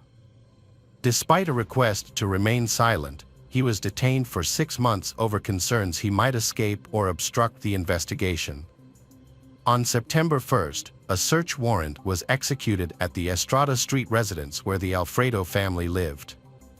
The property was large, with a construction site and 2 buildings at the back. In Alfredo's sleeping area, officers found fingerprints on the walls.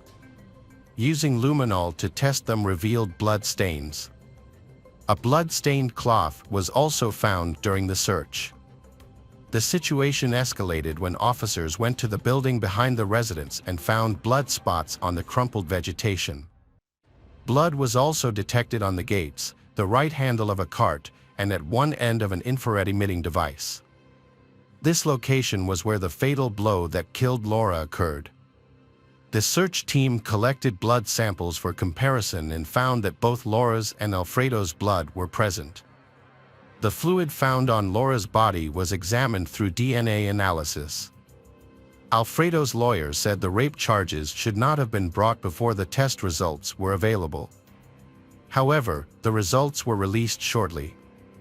The Ministry of Health Central Laboratory analyzed the samples collected during the investigation. The genetic profiles of both Laura and Alfredo were compared. At the time of his arrest, Alfredo was wearing sneakers, and a knife was found at the bottom of the river. Both were tested. DNA matching Laura's was found on both items. Her genital area was examined using 3 swabs, and Alfredo's DNA matched one of them. This evidence allowed investigators to confirm that he had sexually assaulted Laura. She was killed, dismembered, and her body was disposed of. Law enforcement officials confirmed this during a press conference on September 21st. The prosecutor Juan Austin Garcia believed Alfredo Emilio Escobar was guilty of the crime. He accused Alfredo of killing Laura to cover up the rape and said that if found guilty, Alfredo could be prosecuted and face life in prison. Despite this, more evidence was still needed. DNA analysis technology played an important role in discovering that Alfredo was the suspect. Although he did not plead guilty, the court ordered the seizure of his mobile phone and required him to provide the access code. Despite having Laura as one of his contacts, it was discovered that he had deleted her from the conversation the night she disappeared. He erased Laura's call history, but their social security numbers are still not deleted. Media interviews revealed Alfredo's actions on September 11th, 12th, and 13th. During the investigation, he visited social media platforms to look at photos shared by Laura. Although Alfredo claimed to be innocent, the evidence suggested he was responsible for the murder. Finally, conclusions have been drawn about the incident that took place on the night of the crime. On September 12, 2019, Laura left school around 8 p.m. After spending time with a friend, she mentioned feeling tired and intended to go to sleep. Despite this, Alfredo contacted her at 3:40 a.m., and they began a conversation. Although they were not friends, she agreed to meet him, and then she went to his house. The incident inside the house are unclear, but research shows that Laura avoided any personal contact with Alfredo. In a fit of anger, he sexually assaulted her. Because he was afraid she would denounce him to the authorities, he murdered her. Alfredo led Laura to the backyard, hitting her on the head twice. At that point, she was still alive, but he cruelly hid her body for several hours to avoid getting caught. He also turned off his phone. Laura's body remained in the shed for almost a day, and she died from her injuries. Alfredo used a sharp knife from his kitchen to dismember her body. He then packed the body her parts into his Fiat Ducato minibus and drove 15 kilometers to the area near the breakwaters and left her body there. Afterward, he returned and turned on his phone. Feel relieved that everything has been settled. This case attracted the attention of the whole city. Alfredo's 23-year-old sister made the most headlines when she posted a message on her personal page mentioning both her brother and the victim, Laura. The post received mixed reactions. Some people sympathized with her, while others accused her of being complicit. The younger sister Alfredo's asked Cello and her team to remain vigilant, as her family is involved. Melissa later contacted Alfredo's sister to thank her for the message and asked for clarification. The criminal case was immediately initiated by the prosecution.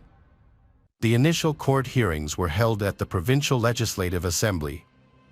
According to the prosecutor of Nukan, Alfredo was entirely responsible for his actions, and Laura's death was attributed to gender-based violence, in addition to other charges such as rape.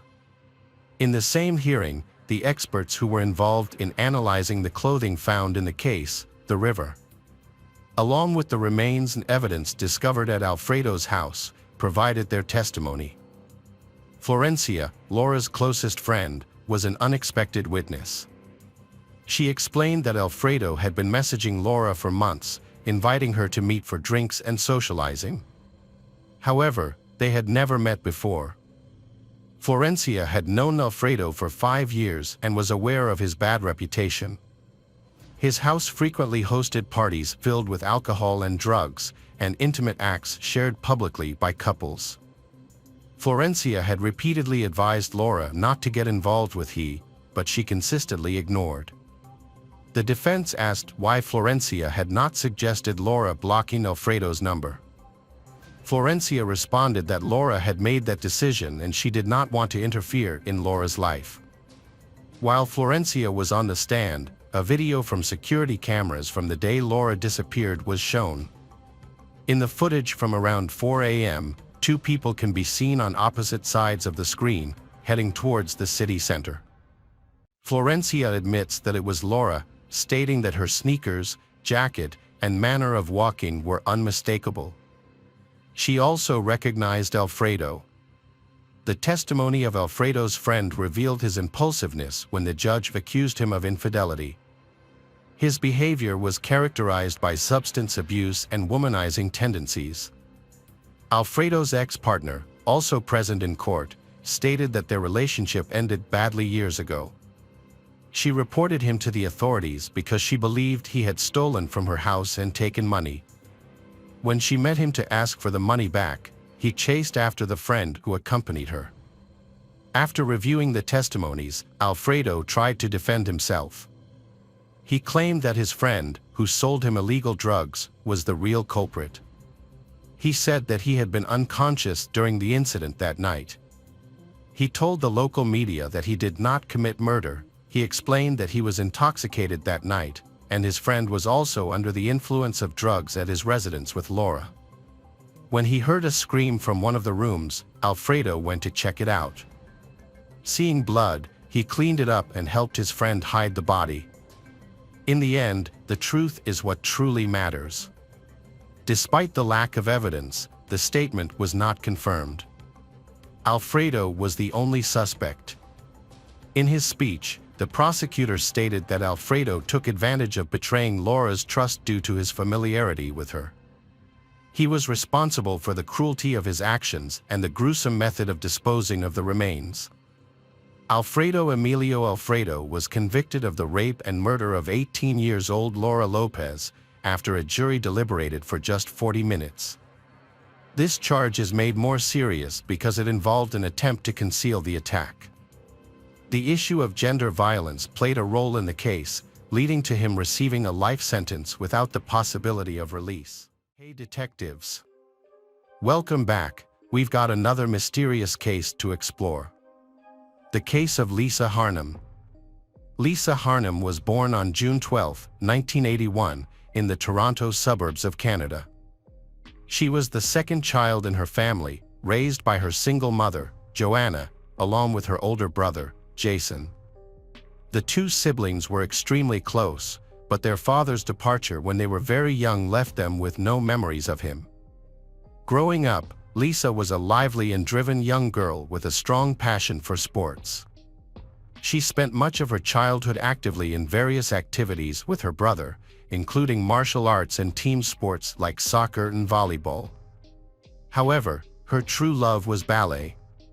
She spent hours each day at the dance studio, practicing rigorously.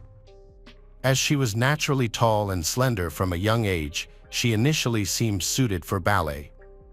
Nevertheless, her professional ballet training required an extremely strict diet, which ultimately took a toll on her growing body. Lisa struggled with anorexia, an eating disorder, during her teenage years.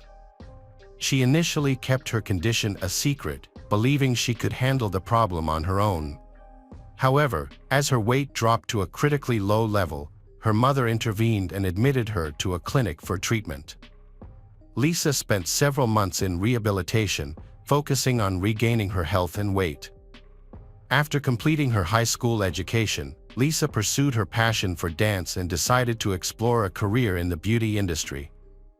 Alongside her university studies, she worked as a perfumer for a large cosmetics chain. In her free time, she honed her makeup and hairdressing skills.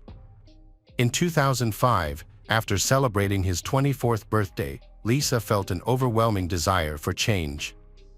She wanted to leave Canada and move to Australia.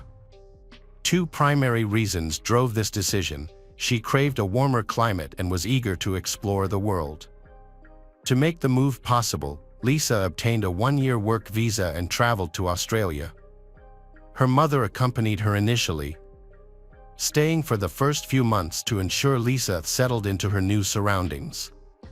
Once satisfied that her daughter was capable of taking care of herself, her mother returned to Toronto.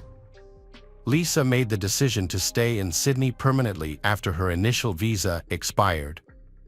To achieve this, she first extended her stay for another year. During this time, she gathered the necessary documents to apply for Australian citizenship.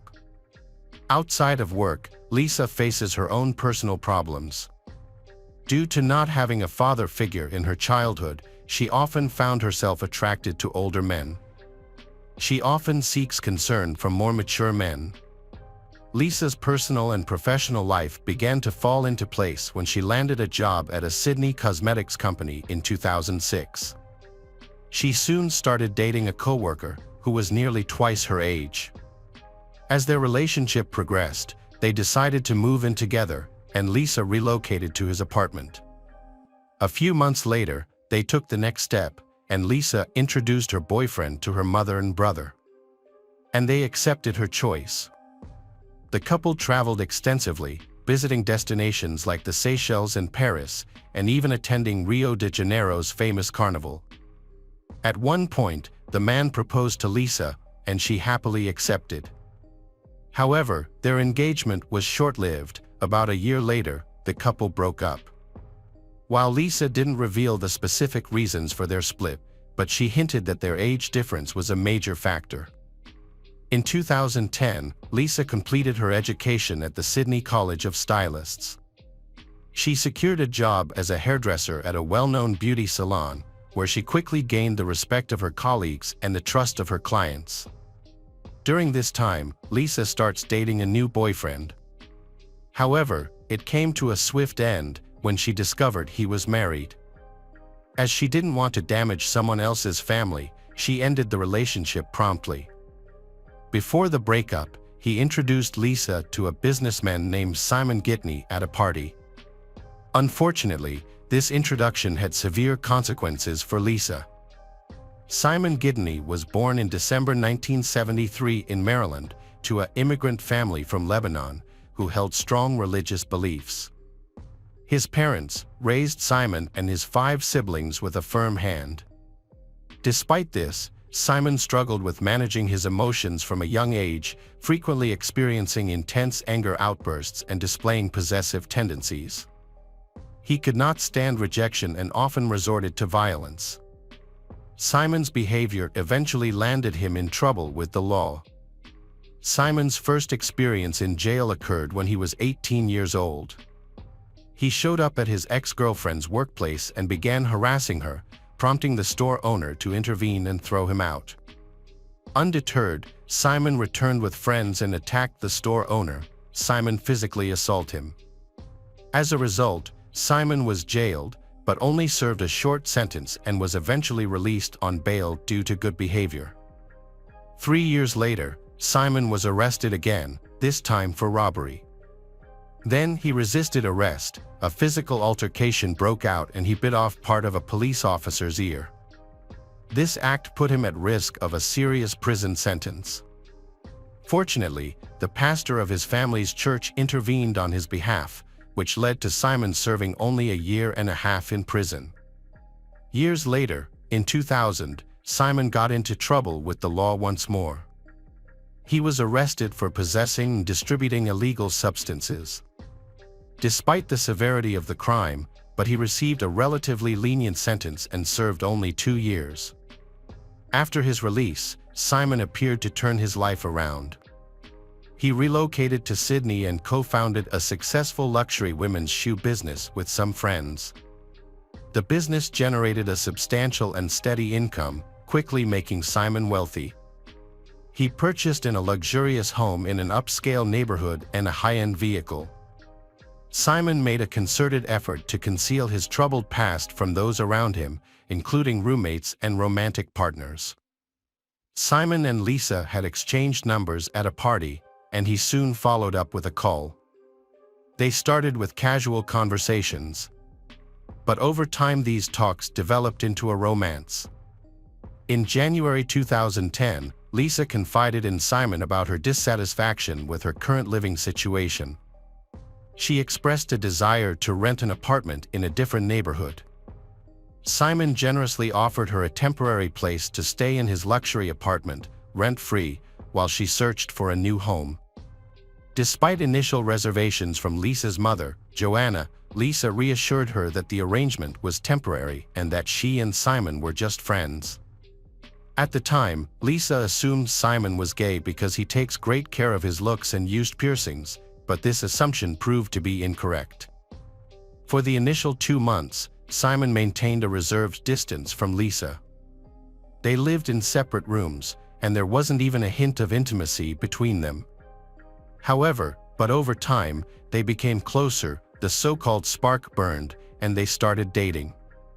When they began dating, Simon was 37 and Lisa was 28. To Lisa, Simon seemed perfect, charming, sociable, and generous. He frequently surprised her with gifts and pleasant experiences, causing her to see him as a prince in a fairy tale.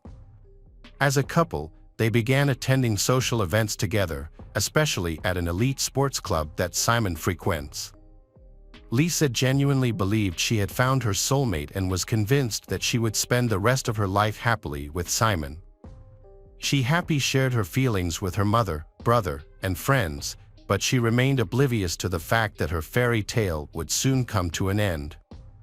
6 months into their relationship, Simon's behavior began to shift in subtle ways that Lisa didn't notice at first.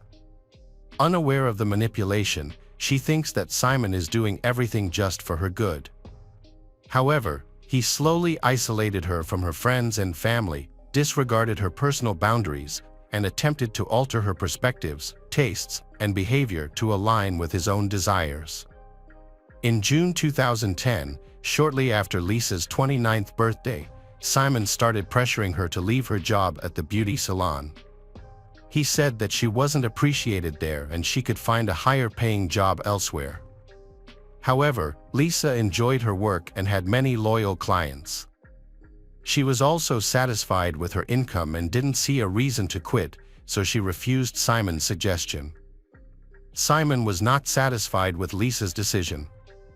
In August, he took drastic action. He showed up at her salon, causing a huge scandal, forcing her to quit. Despite Lisa was shocked and disappointed by Simon's behavior, but he convinced her that she no longer needed to work, as his income would be enough to support them both comfortably. He reassured her that they could afford anything they wanted and live a life of luxury. A month and a half later, Simon and Lisa moved into a high-end apartment on the 15th floor of an elite residential complex. Unbeknownst to Lisa, the apartment was filled with hidden surveillance cameras, allowing Simon to monitor her every move. He further tightened his grip on her by giving her a smartphone and laptop that he had pre-installed with spyware. The spyware enabled Simon to track Lisa's messages, emails, calls, and movements. He also gained access to her social media accounts, which he manipulated by deleting posts and photos, reading her private correspondence, and controlling her friend list. As time passed, Simon's control over Lisa grew, but he cleverly made it seem as though she was making her own decisions. In reality, he had invaded every aspect of her life, leaving her with no sense of privacy. Simon exerted control over Lisa's appearance by prohibiting her from wearing cosmetics, deeming her makeup too bold and unrefined. He also purchased unflattering clothing in dark colors, discarding her existing wardrobe due to its revealing nature, which he believed would attract unwanted male attention. Lisa's movements were restricted as well. Simon would only allow her to leave the apartment if he accompanied her, and even then, they only visited places he had selected. He also barred her from going to the gym, instead buying her expensive exercise equipment for home use, citing this as a suitable alternative. Simon's control extended to Lisa's social life, causing her to lose connections on social media. As her online connections dwindled, Simon eventually convinced her to delete her accounts altogether. Lisa had lost touch with her friends, and her interactions were under constant surveillance. The only people she was allowed to communicate with were her mother and brother, with Simon's permission. When Christmas 2010 approached, Lisa planned a trip home to Canada to spend the holiday with her family. Initially, Simon intended to join her, but then because he was busy with work, he couldn't go with her. Despite his reservations, Lisa persuaded him to let her travel alone, as she had not seen her loved ones in over a year. Simon eventually agreed, but only on the condition that she adhere to a strict set of rules he had established for her trip. Her brother Jason and her mother, Joanna, were shocked by the transformation in Lisa over the past year. Gone was the bright and cheerful beauty she once was. Her appearance had changed in every way. Without makeup, her face was barely recognizable. Her luxurious hair is tied into a ponytail and hidden under a headpiece. Her clothes were now baggy, unflattering, and black. However, it was not just her physical appearance that was alarming. Lisa's behavior had also changed significantly. She would flinch with anxiety every time the phone rang and rush to answer it instantly. This was because Simon had made it a condition for her. She had to be available to answer his calls at any time, no matter what she was doing. Lisa always stayed at her mother's house, refused to see her friends, and almost never went out, causing her mother Joanna to become extremely concerned. Joanna decided it was time to have an honest conversation with Lisa to understand why she was behaving this way. During this conversation, Lisa broke down in tears and confessed that her boyfriend Simon constantly monitored her activities, knowing who she associated with, who she talked to on the phone, and what they discussed. Lisa also revealed that Simon controlled many aspects of her life, forbidding her from working, seeing friends, going to the gym, or have any preferences. As a result, she had lost touch with all of her friends. Lisa's mother was shocked and urged her to stay in Canada, pointing out that she had no ties in Australia. However, Lisa was resolute, explaining that she loved Simon and didn't want to end their relationship. She believed their issues were temporary, given they'd only been together for less than a year, and that he would eventually calm down and become less controlling. Lisa was also convinced that Simon genuinely cared for her and wanted the best for her. Despite her family's concerns and efforts to persuade her that the relationship was unhealthy, Lisa decided to return to Australia to be with Simon. Lisa tried to ease her mother's concerns by telling her that Simon cared for her and wouldn't cause her harm. However, when Lisa went back, things took a turn for the worse. Simon restricted her from leaving their apartment and even demanded that she avoid eye contact with other men when they were out in public, insisting she keep her gaze on the ground. Furthermore, Simon started referring to Lisa by her middle name, Cecilia, because he thought it sounded more polite that way. In the spring of 2011, Lisa started experiencing pain in her leg due to an old ballet injury from her youth. Instead of taking her to a hospital, Simon arranged for a female physical therapist to visit their home 3 times a week to treat her with massages. Over time, the therapist became Lisa's closest friend and confidant, someone she trusted and shared her difficult situation with. On June 12, Lisa's 30th birthday, Simon organized a party at Sydney's most expensive restaurant, but the guest list only included his own family and close friends. Lisa was not given the opportunity to invite any of her own friends or acquaintances. As the evening came to a close, Simon surprised her by proposing and placing a ring on her finger. Lisa accepted, but her reaction was not what would have been expected. Instead of tears of happiness, she began crying tears of desperation and hopelessness. Back home, Lisa called her mother to share the news of her engagement, but her excitement quickly turned to worry as she began to sob on the phone.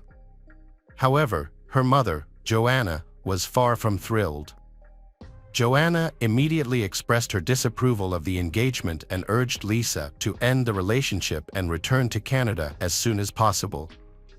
Lisa pleaded with her mother to stop discussing the matter over the phone, because Simon might be eavesdropping on their conversation. Lisa tries to distract herself with thoughts about their upcoming wedding. However, when she tried to discuss the plans with Simon, he abruptly interrupted her and declared that he would make all the decisions, including choosing the venue, buying her wedding dress, and creating the guest list. This left Lisa feeling devastated and powerless. Feeling lost, she confided in her physiotherapist during a visit, confessing that she couldn't continue in the relationship but felt trapped because Simon wouldn't allow her to leave. Lisa and the masseuse devised a secret plan. Each time the masseuse visited, Lisa discreetly gave her some of her possessions for safekeeping, making sure Simon didn't suspect a thing. On July 28, Simon left his laptop behind in the rush, an unusual mistake since he always carried it with him. Seizing the opportunity, Lisa accessed the laptop and discovered her worst fears. She found a spyware program that allowed Simon to monitor all the data from her phone. Lisa was discovered recordings of her conversations with her mother and surveillance footage from cameras in every room of their apartment. Fearing for her well-being, Lisa used the masseuse's phone to call her mother and ask her to get on the next flight to her apartment and take she home. However, Joanna was unable to leave work immediately, as she had to arrange a shift swap with a colleague. Joanna would later deeply regret the delay this. Upon returning home, Simon quickly discovered that Lisa had accessed his laptop and seen the spyware. Lisa broke down in tears, struggling to understand why she deserved to be treated this way. However, Simon justified his actions, saying they were for her own good. The following day, July 29th, a heated conversation took place between Simon and Lisa, which was later presented in court as evidence. During this conversation, Lisa became emotional and asked if she could go home. In contrast, Simon remained calm and spoke with confidence, assuring her that returning home was not an option. He then told Lisa to calm down and suggested that she had mental issues. On the morning of July 30th, 2011, Lisa woke up early, dressed neatly, and put papers and necessary items in her purse. Before leaving, she locked herself in the bathroom to make a disturbing phone call to her mother. During the call, Lisa said her mother that if anything were to happen to her, her fiancé, Simon, would be responsible. Lisa's intention was to exit the apartment without waking Simon, but she was unsuccessful. The indents that followed are unclear, and the incident details remain a mystery. However, neighbors reported hearing a scream in the hallway, which stopped abruptly before they could react. Just 1 minute later, a young woman, later confirmed to be Lisa, fell from the balcony of the 15th floor in her fatal crash to the ground below. She landed on the ground, where she died instantly from her severe injuries. Several people on the street saw this happen, but it occurred so quickly that they didn't have time to fully understand the situation. However, one eyewitness, a man who was walking his dog nearby, provided more details. He said that he heard a noise and looked up to see a man holding something large. This man then dropped the object, which turned out to be Lisa. 3 minutes later, Simon, dressed in his pajamas, ran into the street, overcome with tears. He expressed despair about his future, insisting he had been too late to stop Lisa. Initially, the situation seemed like an accident, but Simon swiftly contradicted this assumption, announced that Lisa had ended her own life. Further investigation revealed a cryptic note in Simon's pocket and a disturbing video recording further complicated the situation. After the body Lisa was brought to the morgue and examined, some clues have been found. Upon searching the pockets, investigators found fragments of a torn note containing the message, "There are cameras everywhere in the apartment." It's likely that Lisa had broken the note into small pieces and scattered them across different pockets to prevent Simon from finding them. Further investigation revealed that the apartment indeed had multiple cameras, but the hard drive containing the footage was missing. However, Simon maintained that there were no video recordings at all. A surveillance camera in the apartment's hallway recorded a disturbing scene. Approximately 1 minute before Lisa's fatal fall, the footage shows her desperately running out of the apartment and calling for help. However, Simon quickly grabs her from behind, covers her mouth, and forcibly drags her back inside. This incident is believed to be connected to the scream heard by the neighbors. Investigators also discovered evidence on Simon's laptop, including a recorded conversation he and Lisa had the night before her death, as well as spyware software he used to secretly monitor her activities. Simon stated that he and Lisa had a disagreement that morning, resulting in her becoming hysterical. She initially fled to the hallway, screaming, but he calmed her down by bringing her back inside, fearing a scene in front of the neighbors.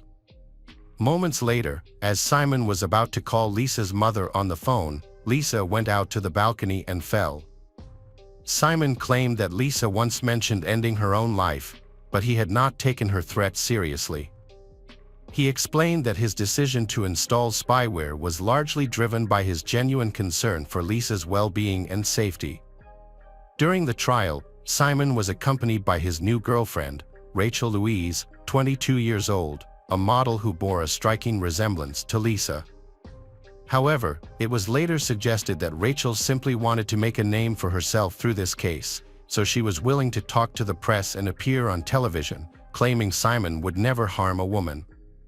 Meanwhile, Simon's lawyers presented a defense that suggested Lisa had a history of mental health struggles, including anxiety and anorexia, for which she had received treatment at a clinic. They imply that these things were the cause of her death. The defense argued that Simon was of short stature, so he could not have lifted Lisa himself, because she was taller than him, thus he would not have been able to throw her off the balcony. However, a trainer from Simon's gym disputed this claim, stating that Simon lifts heavy weights, so he is much stronger than he looks and can easily lift Lisa. This assertion was supported by the absence of Lisa's fingerprints on the railing and glass barrier, suggesting she could not have jumped on her own as she would have needed to lean on them. The physiotherapist who had treated Lisa took the stand, providing crucial testimony about the abuse Lisa had suffered and the items she had left behind in an attempt to escape. This testimony played a crucial role in the trial. As a result, Simon Gidney was convicted of murdering his fiancée, Lisa Harnham, and sentenced to 26 years in prison, with the possibility of parole after 18 years. Following the verdict, Rachel Louise became enraged, insulting the judge, and was subsequently removed from the courtroom. Simon and his lawyers made multiple attempts to contest the court's ruling, but they were unsuccessful, and the original verdict stood. Following the verdict, Rachel broke up with Simon. She said in an interview that they found it difficult to maintain a relationship because he was in prison, although she continues to believe in Simon's innocence. Hello friends, welcome to our channel. Today we're going to take a look at another horrible case with you.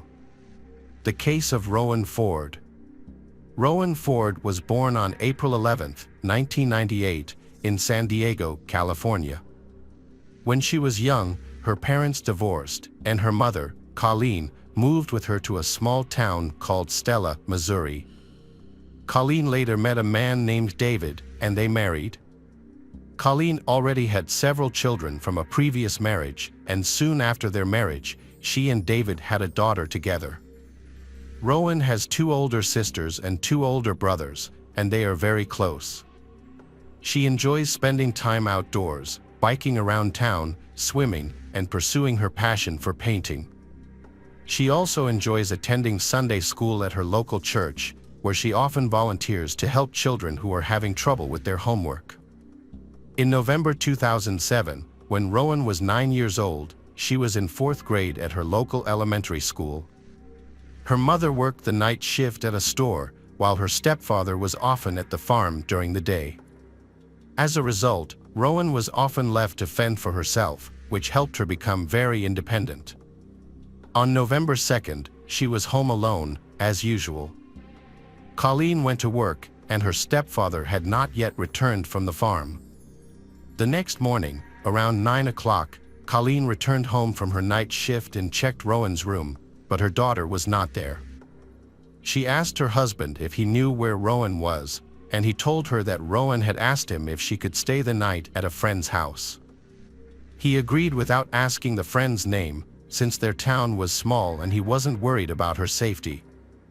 Colleen felt worried and decided to ask all of Rowan's friends. Since their town only had a few streets, this didn't take long. However, none of Rowan's friends had seen her, and she had not spent the night at any of their homes. This made her mother even more anxious. Colleen searched all over town but could not find her daughter.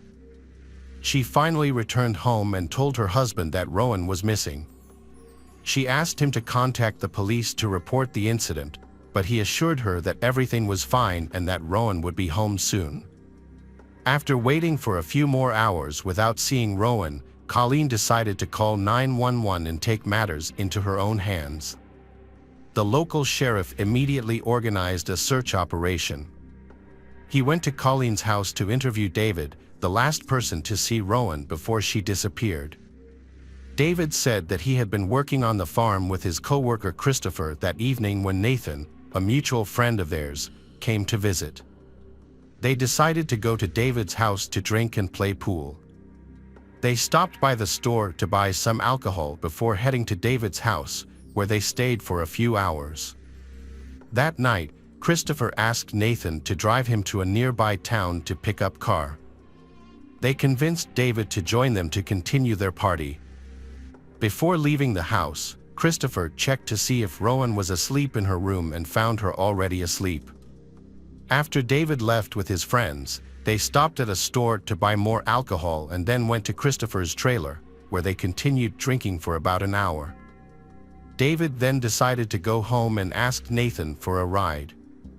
Nathan agreed but chose to take a detour rather than the highway, as he was quite drunk and did not want to get in trouble with the police. Nathan dropped David off and drove home, while David went straight to bed. Shortly after, Rowan woke him up and asked if she could stay the night at a friend's house. Without thinking much of it, he agreed and fell asleep. The police approached the case with suspicion. What puzzled them most was that a 9-year-old girl would decide to go to a friend's house in the middle of the night, especially since her stepfather had not asked about the friend she was visiting. The police chief suspected that David might be hiding something or had something to do with Rowan's disappearance, but there was no evidence to support this suspicion. The police searched the town and the surrounding area until late at night. Locals quickly joined the search because they knew the Rowan family and wanted to help. Stella had a population of only about 150, so news of Rowan's disappearance spread rapidly throughout the area. Locals usually felt safe letting their children play outside, as there was not much going on in such a peaceful place. However, when Rowan disappeared without a trace and the police could not find her throughout the day, the people of Stella became extremely panicked. On the first day of the search, nothing was found. Then, on November 4th, the police went to the neighboring town and spoke to Christopher, who confirmed David's story. However, Christopher added that his friend had not contacted him since that evening, and he had only learned of Rowan's disappearance that same day. The police expanded the search and brought in more volunteers, but they still could not find Rowan or any clues regarding her whereabouts. The next morning, the FBI joined the investigation while local police continued to search for Rowan in the area around town. Detectives focused on the possibility of kidnapping. They strongly doubted the David story, as it seemed very suspicious. The police also checked with all of Rowan's friends and confirmed that she had not visited any of them that night. Investigators interviewed David several times, and his testimony varied in detail, further raising suspicions about his involvement. For example, he provided different times for being away that night and even stated that Rowan may not have asked him before going to visit a friend. FBI agents further discovered that on the night of her missing, David had asked his mother to lend him her car, although he had not initially disclosed this to the police. As a result, the police seized both cars for testing, but experts found no evidence. Detectives continued discussions with Christopher and Nathan, as both were with David that night. Christopher was invited to the police station and told the same story as the day before. He also agreed to take a polygraph test, which showed no signs of deception. A few hours after Christopher left the station and returned to work, he saw Chief Clark's car. Christopher signaled for Chief Clark to stop. Sheriff Clark is the police chief in the town of Whitten and has known Christopher for 17 years, since Christopher was a child. Clark was a friend of Christopher's adoptive parents, and Christopher had always respected him. He often turned to him for advice or help in times of trouble. Sheriff Clark contacted Christopher, and they discussed Rowan's disappearance. Clark was aware of the case but was not directly involved, as the search was being handled by the Stella Police Department. During their conversation, Clark suspected that Christopher was withholding information, as Rowan's life was in danger and her fate was still uncertain. Therefore, Clark decided to share these suspicions with the FBI, contacting agents to explain his concerns. Investigators suspect that Christopher may be withholding important information about Rowan's disappearance, which could implicate her stepfather. It is possible that he asked Christopher to lie and alter some details in his account of the events of that night. Christopher now fears that he will be considered an accomplice if he tells the truth. Sheriff Clark informed the FBI agents that he had a good and trusting relationship with Christopher, so he wanted to help convince him to share information. That same day, Christopher went to Colleen's home to ask her about the progress of the search. Simultaneously, the FBI agents also visited Rowan's mother again. When they met with Christopher, they continued to ask him a few questions, and he once again confirmed that the events of that night happened exactly as he had described them. However, this time he also mentioned that he did not rule out the possibility that David was involved in Rowan's disappearance and expressed his desire to help them find the truth, no matter how frightening it might be. He suggested wearing a wiretap and approaching David to try to get him to confess. However, the detectives decided not to use such tactics. Instead, they asked Christopher if he could think of any locations where his friend might have hidden Rowan's body, and he suggested several places. The next day, the police began investigating these locations while continuing to search the area around Stella's house. FBI agents once again brought David in for questioning, but he repeatedly denied any involvement. Detectives also searched David's house in the hope of finding clues, but nothing was discovered. On November 7th, the police asked Christopher to return to the station to obtain his consent to search the safe in David's home. Christopher had been living with David for several months due to not having his own place, and some of his belongings were still there. Christopher gave the police permission to search the safe, his trailer, and his car. He also voluntarily provided a DNA sample and agreed to answer additional questions from the detectives. They began questioning him that evening and again asked him to confirm David's story. This time, however, Christopher suddenly admitted that his friend's story was not entirely true. The investigators began to pressure him to tell them what really happened. This pressure caused Christopher to become agitated. He said that if the police were going to treat him like a criminal and try to implicate him in Rowan's disappearance, he would not continue the conversation. The detectives then had to end the interview, and Christopher left the station. That night, he went to see Chief Clark and told him the whole story. He complained that the detectives were treating him as a suspect and said that he might need to hire a lawyer. The chief replied that it was his right, but asked him to understand that the police were only doing what they could to find Rowan. In response, Christopher stated that he would not speak to them anymore and that if he wanted to share any more information, he would only speak to Sheriff Clark. He continued to persuade Christopher to share what he knew. After a while, Christopher began to cry and said that he had always loved Rowan and would never hurt her.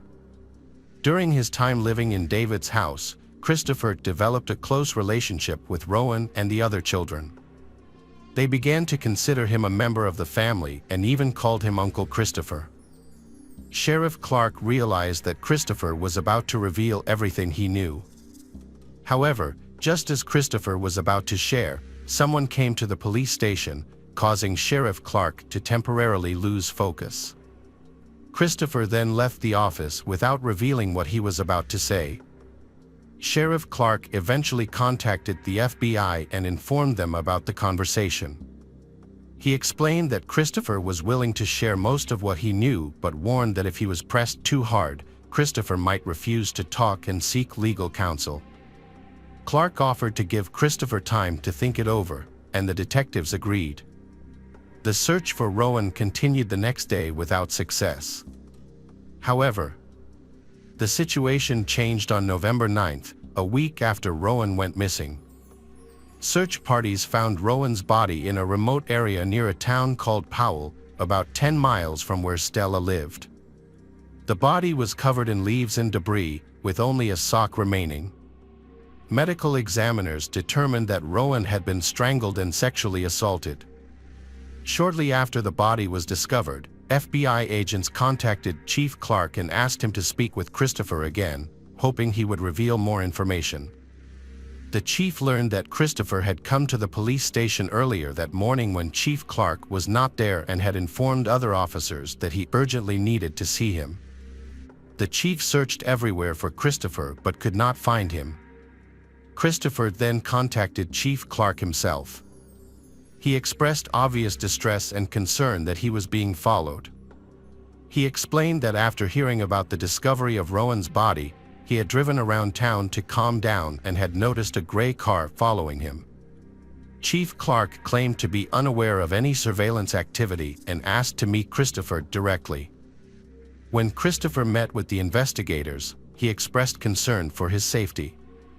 He feared that after the discovery of Rowan's body, he might be charged with murder and that someone would take revenge on him. Clark took him to the police station and explained that now that the case had been ruled a murder, it was time for him to reveal everything he knew. Christopher began to cry. The sheriff asked him to tell him what David had done to Rowan. Christopher said that there were too many people at the police station and that he did not want to discuss it there. He suggested going to a quieter place and mentioned a small bridge a few miles from their town. The sheriff agreed, and they drove there together. As they got out of the car, Christopher suddenly raised his hands and asked the police to handcuff him. The sheriff was surprised and said that it was unnecessary, but Christopher insisted that after what he had said, the police had to do so. Christopher then began to recount the story he had told the police many times. He went to his trailer with Nathan and David, where they continued drinking. After a while, his friends decided to go home, and David asked Nathan to drive them. They said they would take a detour to avoid the police. However, Christopher then suddenly announced that he wanted to sexually assault Rowan and that he planned to do so. Knowing that it would take his friends a long time to take a detour through the fields, he drove straight to David's house on the main highway. He then barged into Rowan's room, picked her up, and carried her to his car, intending not to wake her. Christopher then took Rowan to his trailer, where he assaulted her. According to Christopher, Rowan had just woken up and tried to resist but was unable to escape. Christopher did not turn on the lights or talk to Rowan because he did not want her to recognize him. After committing this act, Christopher intended to take Rowan home and leave. But the plan did not go as intended. When Christopher carried Rowan out of the trailer, the moon was shining brightly, and Rowan saw Christopher's face clearly. Panicking, Christopher grabbed a rope and strangled her. When she died, he loaded her body into the car and began to think about what to do next. Initially, he wanted to throw her off the bridge, the same bridge where he stood with Sheriff Clark, but he realized her body would be found too quickly. So, he got into the driver's seat and started driving around the county, considering other options. Soon, he remembered a large pit near a neighboring town and headed there. He threw the victim's body into the pit and tried to cover it with branches, but the pit was too large to cover completely. When he returned to the car, he noticed traces of Rowan's blood on his clothes and the mattress. Christopher realized he needed to get rid of the pants, underwear, and rope used to kill the victim. He gathered all of these items and planned to put them in a large barrel to burn. However, Christopher quickly realized that such a fire would certainly attract attention, so he dragged the barrel into the shed, closed the door, and set it on fire. Sheriff Clark was surprised by this story. He had previously believed that David had committed the crime and that Christopher was just hiding some information. It was hard to believe that a man he had known for nearly 20 years could be so brutal. Christopher had 3 young children, and although he had not lived with them since his divorce, he had always seemed like a nice man. But the truth was much colder. After Christopher finished telling his story, he voluntarily went to the police station. The sheriff did not handcuff him. It was only after they arrived and the man repeated his confession to the FBI agents that he was arrested for murder. Christopher also signed a voluntary consent form to allow his trailer and car to be searched. He eventually said that he regretted his actions and cried like a baby all the next day. Investigators went to inform David that Christopher had confessed to the murder. Based on David's behavior and inconsistent statements, they suspected that he might have been protecting his friend. However, they discovered something even more shocking. When brought in for questioning, David changed his testimony of events. According to David's testimony, when he came home and found Rowan not in her room, he suspected that Christopher might have kidnapped her. So he took his mother's car and drove to Christopher's trailer. When David entered the trailer, he found her lying on the bed with Christopher. Instead of saving Rowan, David decided to join in and bully her as well. David then helped his friend dispose of the body. He stated that throughout the incident, he was shocked and could not remember anything that happened. The detectives, who were initially surprised by this incident, contacted Christopher again to confirm David's statement. However, Christopher insisted that his friend was not involved and that everything happened exactly as he had previously said. This further confused the detectives, but Christopher's statement was consistent with the facts. A medical expert confirmed that Rowan had been strangled with a thin wire, a detail that only the killer would know. During the search of the trailer, the police found a container of ashes. In addition, they found a hair in the trailer that matched Rowan's. Although investigators were unable to determine who was telling the truth, both men made accusations against one another. As a result, David was also arrested, and both cases went to trial. During the trial, Christopher requested that all of his statements be removed from the record, arguing that he did not know they could be used against him and that the police had violated his rights. However, the judge rejected this request because all of his conversations with investigators had been completely voluntary. Christopher also tried to explain the difficult circumstances of his childhood. He had experienced many family changes since he was young, which had a significant impact on his development. Christopher also saw a specialist who confirmed that he exhibited signs of developmental problems but could not help him avoid punishment. In 2012, 5 years after the murder, he was sentenced to death. He attempted to appeal the conviction but was unsuccessful. For David, the situation was much more complicated. He admitted to attacking and killing Rowan, but his testimony contradicted Christopher's. If the prosecution decided to charge David with murder, Christopher's conviction would likely be overturned, and David could also evade responsibility because there was no solid evidence against him, such as DNA. The prosecution could not afford to make such a risky claim. In fact, they were still uncertain about David's involvement in the case. They did not rule out the possibility that David had committed the crime alongside Christopher, but there was no evidence to support this theory. In the end, a difficult decision was made.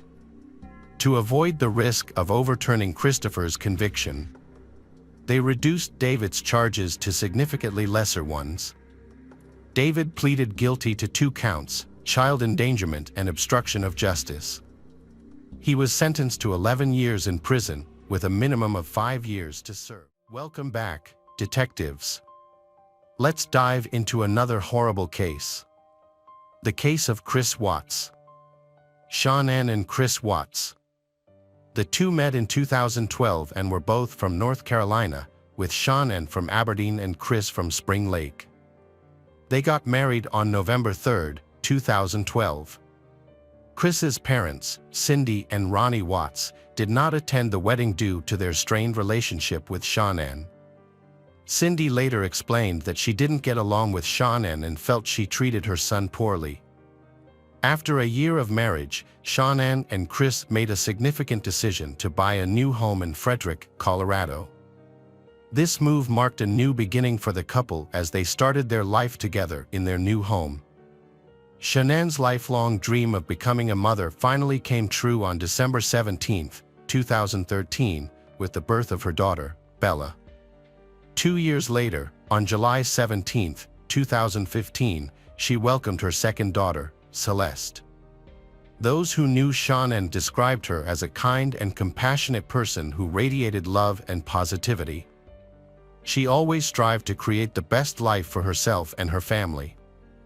As a mother, Shanann loved her 2 daughters, Bella and Celeste, more than anything in the world. Shanann was devoted to providing her children with the care and support they needed to thrive. Bella, the older of the 2 sisters, was a compassionate and caring child who naturally took on a protector role with her younger sister Celeste. From a young age, Bella showed a strong desire to look out for Celeste's well-being. Celeste, on the other hand, was a lively and energetic child who brought joy and laughter to everyone around her. Shannon was active on social media, using it to share videos that showcased her personality in daily life. Her friends and family enjoyed these videos, which often featured her husband Chris and their daughters. In her posts, Shannon frequently expressed her deep love and gratitude for Chris. While Shannon's loved ones admire their happy marriage, they also noticed that Chris tends to be reserved and not easily approachable. However, because Shannon clearly loves him, they respect his presence in Shannon's life. In June 2015, Shannon and Chris Watts faced severe financial difficulties and decided to file for bankruptcy.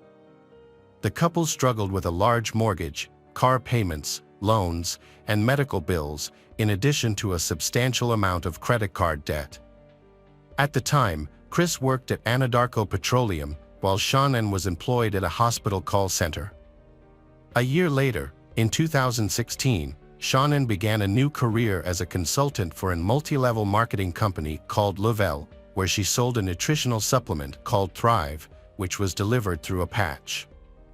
Her colleagues say Shannon is passionate about her work, with one colleague describing her as having a charisma that makes everyone feel welcome and supported. Although Shannon was happy with her life with Chris and their two daughters, she had always dreamed of having a third child, a baby boy, to complete their family. Her wish was granted in spring 2018, when she discovered she was pregnant for the third time. Elated by the news, Shannon planned a surprise for Chris. She waited for him to return home on May 28. Chris walked into the room, not knowing the surprise that awaited him. When Shannon revealed that she was pregnant with a baby boy. After hearing the news, both Chris and Shannon were overwhelmed with joy. They decided to name their unborn child Nico. During the summer of 2018, while pregnant with Nico, Shannon visits her family in North Carolina. Chris stays behind in Colorado for work. While in North Carolina, Shannon takes her daughters to visit Chris's parents, Cindy and Ronnie. During the visit, Cindy offers Celeste a snack. Despite knowing that Celeste has a severe nut allergy, Cindy gives Celeste a snack containing peanuts. This incident upsets Shannon, who feels that Cindy has put Celeste's life in danger. Shannon was upset and sent a text message to Chris expressing her frustration. She told him he should call his dad and tell him how he felt about his mom putting their daughter's safety at risk that day. Shannon believed Chris's mom was trying to upset her by taking risks with their child's life. While Shannon was visiting family in North Carolina, she noticed a change in Chris's communication style. He stopped responding to her messages and calls, which left her confused. When she asked him about it, Chris said he was busier at work due to new employees and that everything was fine. Despite his reassurance, Chris's sudden lack of communication concerned Shannon. On July 31st, Chris flew from Colorado to North Carolina to join Shannon and their daughters, Bella and Celeste, for the week. The girls were excited to see their dad, and as soon as Chris stepped off the plane, they ran to him, eager for hugs. Chris picked them up and held them tightly. Chris's behavior toward Shannon was clearly different. He didn't greet her with a kiss, just a nod of acknowledgement. Shannon felt hurt and couldn't understand why Chris would act this way. She opened up to a friend via text message, expressing her concern that Chris had changed. Shannon's texts were filled with sadness and confusion. She told her friend that Chris was ignoring her, and they were barely communicating, even when they were in the same room. Instead of talking face-to-face, they were exchanging messages on their phones. Shannon even sent a picture to her friend, showing her and Chris sitting on separate couches, facing away from each other. In her messages, Shannon revealed her suspicions that Chris might be having an affair. Shannon confided in her friend that Chris had told her he no longer believed they were compatible, which left her heartbroken. Desperate to save their family, she proposed that they seek couples counseling to work through their issues. She was willing to make concessions and put in the effort to repair their relationship. However, Chris refused to consider counseling. Shannon soon realized that Chris was not willing to meet her halfway or make any compromises. Despite her efforts to save their relationship, Shannon came to understand that Chris was not interested in finding common ground or working through their problems together. After returning to Colorado from a trip to North Carolina, Shannon, Chris, and their daughters settled back into their normal routine. However, Shannon's return was short-lived, as she soon left for a business trip to Arizona. While in Arizona, Shannon's friends noticed a change in her behavior. She seemed anxious and upset, rather than her usual happy self. One evening, Shannon opened up to her friends in their hotel room, sharing her concerns. She told them that Chris had expressed doubts about their relationship and refused to attend couples therapy. On August 11th, while Shannon was with her friends in Arizona, she received a notification about a restaurant charge on the credit card account she shared with Chris, which raised her suspicions. She couldn't shake off the feeling that Chris might be seeing someone else. Around 1:48 a.m., Shannon returned home from her business trip. Shannon's close friend Nicole Atkinson drove her home. Footage from their doorbell camera confirmed that Shannon had indeed entered her house on August 13th. However, as the day progressed, Shannon failed to send her usual good morning messages, alarming her friends. A missed OB/GYN appointment scheduled for 9:30 a.m. did little to quell their concerns. However, when Shannon missed another engagement, a 12:30 p.m. business meeting, Nicole's concerns escalated, realizing something was seriously wrong as Shannon was now uncharacteristically incommunicado for the entire day. Nicole had a nagging feeling that something was wrong and decided to drive to Shannon's house. As she approached the house, her anxiety spiked. Shannon's truck was parked in the garage, which was very unusual. Nicole went to Shannon's house and knocked on the front door, hoping Shannon would answer and explain that she was just tired from her flight the day before. But Shannon didn't respond. Nicole contacted Shannon's husband, Chris, to see if he knew where she was. Chris told her not to worry, thinking that Shannon might have taken their daughter to visit a friend. However, this explanation did not make sense. Shannon didn't have any plans to meet up with her friends, and they were starting to get concerned. They told Chris that they were going to report Shannon and their daughters, Bella and Celeste, missing to the police. Chris didn't want to involve the police, but Nicole was worried about her friend and decided to call 911 to report them missing. When the police arrived at Shannon and Chris's house, an officer from the Frederick Police Department spoke with Nicole. The officer's body cam footage showed that Nicole was clearly distraught about her missing friend. As Nicole was explaining everything she knew about Shannon and her daughters, Chris arrived at the house. However, unlike Nicole, he didn't seem particularly worried about their disappearance. During the search of the house, the officer found Shannon's purse, which was surprising since she and her daughters were missing. Inside the purse, the officer discovered medication for Shannon and her two daughters, which added to the concern. The discovery of the purse made Nicole even more anxious, but Chris remained calm. The officer also found Shannon's wedding ring, left on the bedside table, which seemed unusual given the circumstances. The officer and Chris then went to a neighbor's house to review footage from their security camera. The camera's angle captured part of the driveway and garage of Shannon and Chris's house, which might provide some clues. Chris can be seen on footage opening the garage door and leaving his home at 5:28 a.m. While reviewing the footage, Chris's behavior changed dramatically, appearing nervous and agitated. His neighbor even commented on Chris's unusual behavior, expressing doubts to the officer about Chris's actions. Chris's reluctance to join the search for his missing wife, Shannon, and their daughters, Bella and Celeste, raised concerns with Shannon's friends. They found it incomprehensible that Chris was not worried about his family's disappearance. As the investigation continued, officers went door to door in the neighborhood, asking residents if they had seen Shanann or anything out of the ordinary. The search for Shanann, Bella, and Celeste intensified the next day, with the FBI and the Colorado Bureau of Investigation joining the effort. The Boulder Police Department also provided cadaver dogs to aid in the search, both on the property and inside the house.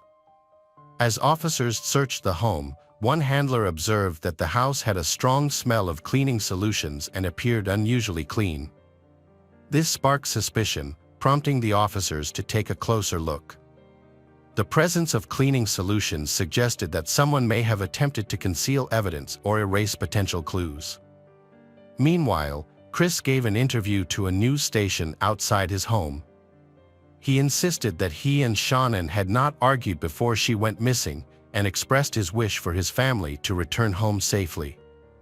Chris expressed his longing to be reunited with his family, stating that his house felt incomplete without them.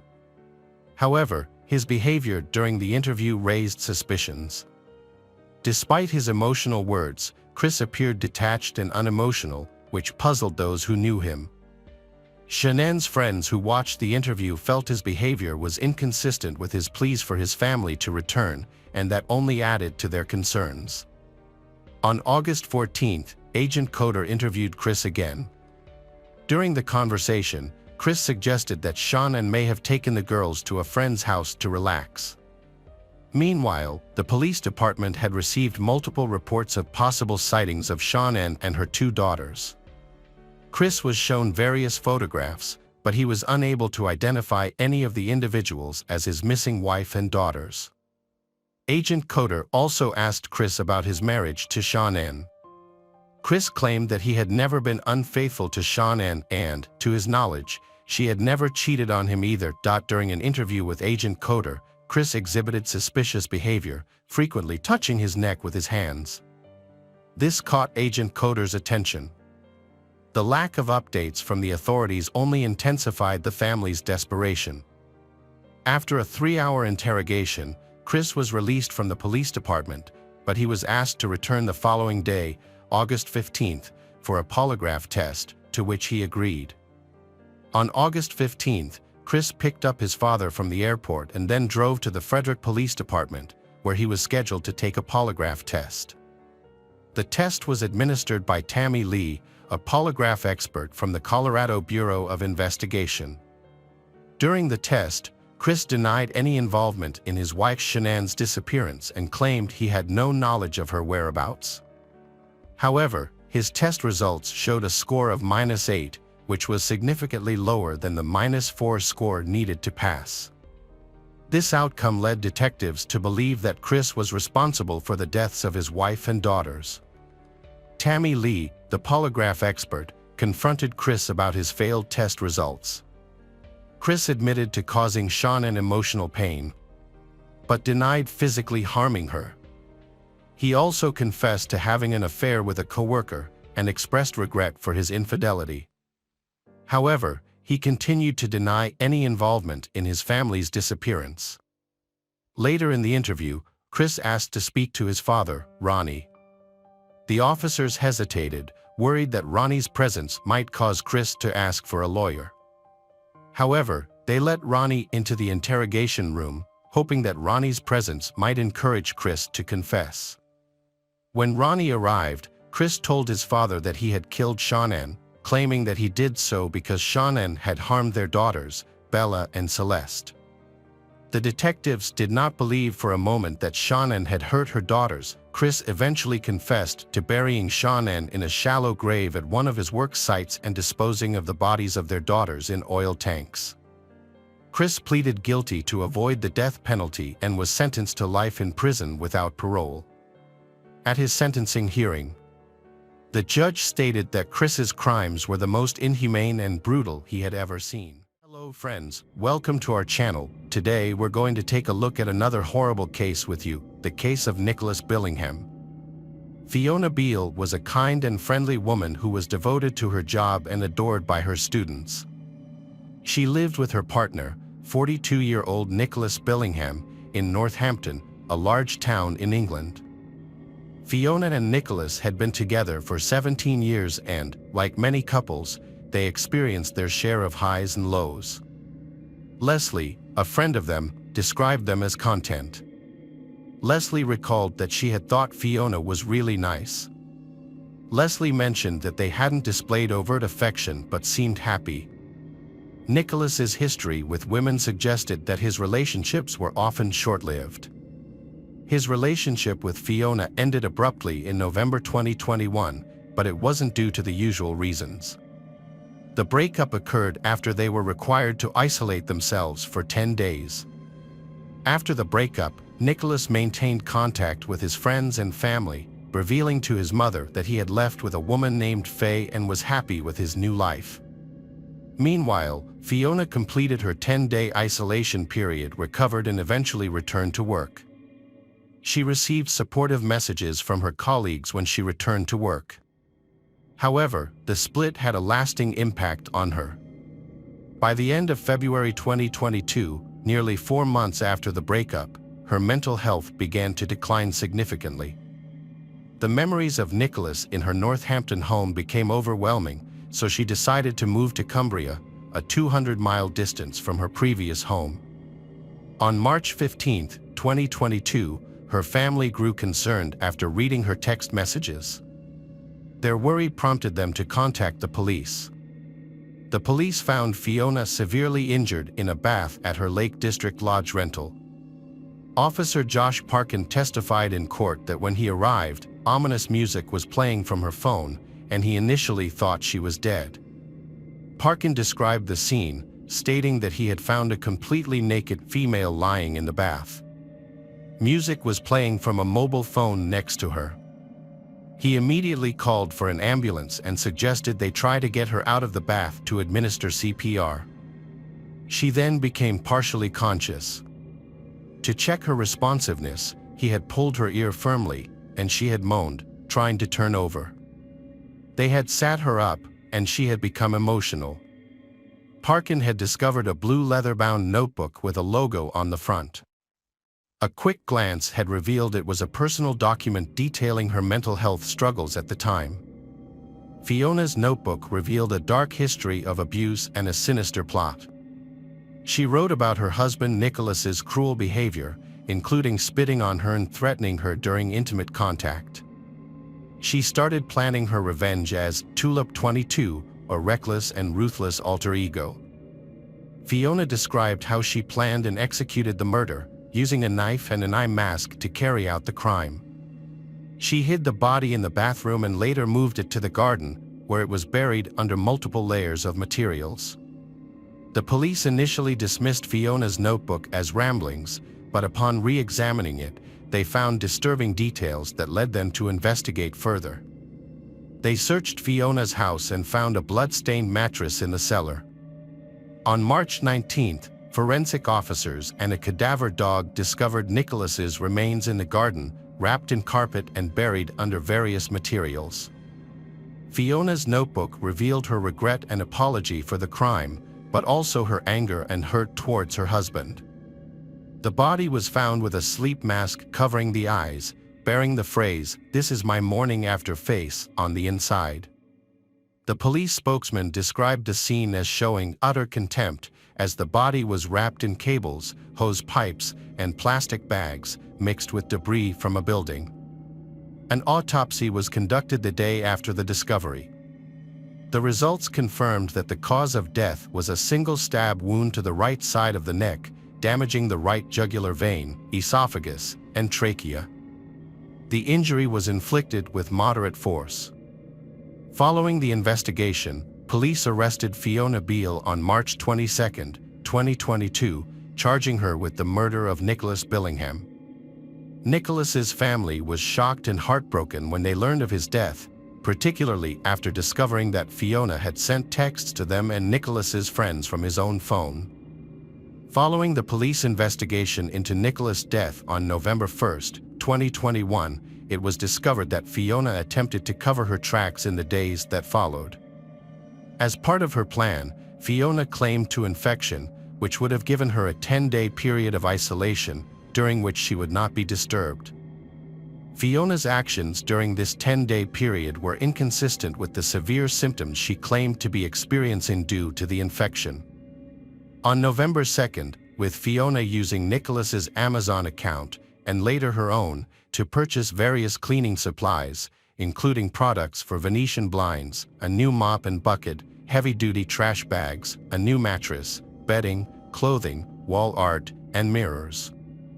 Later that day, Fiona made changes to her order, adding 3 rolls of duct tape to a delivery that already included multiple cleaning products.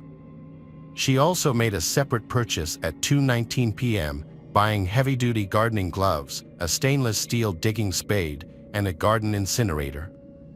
These items would later be used to dispose of a body.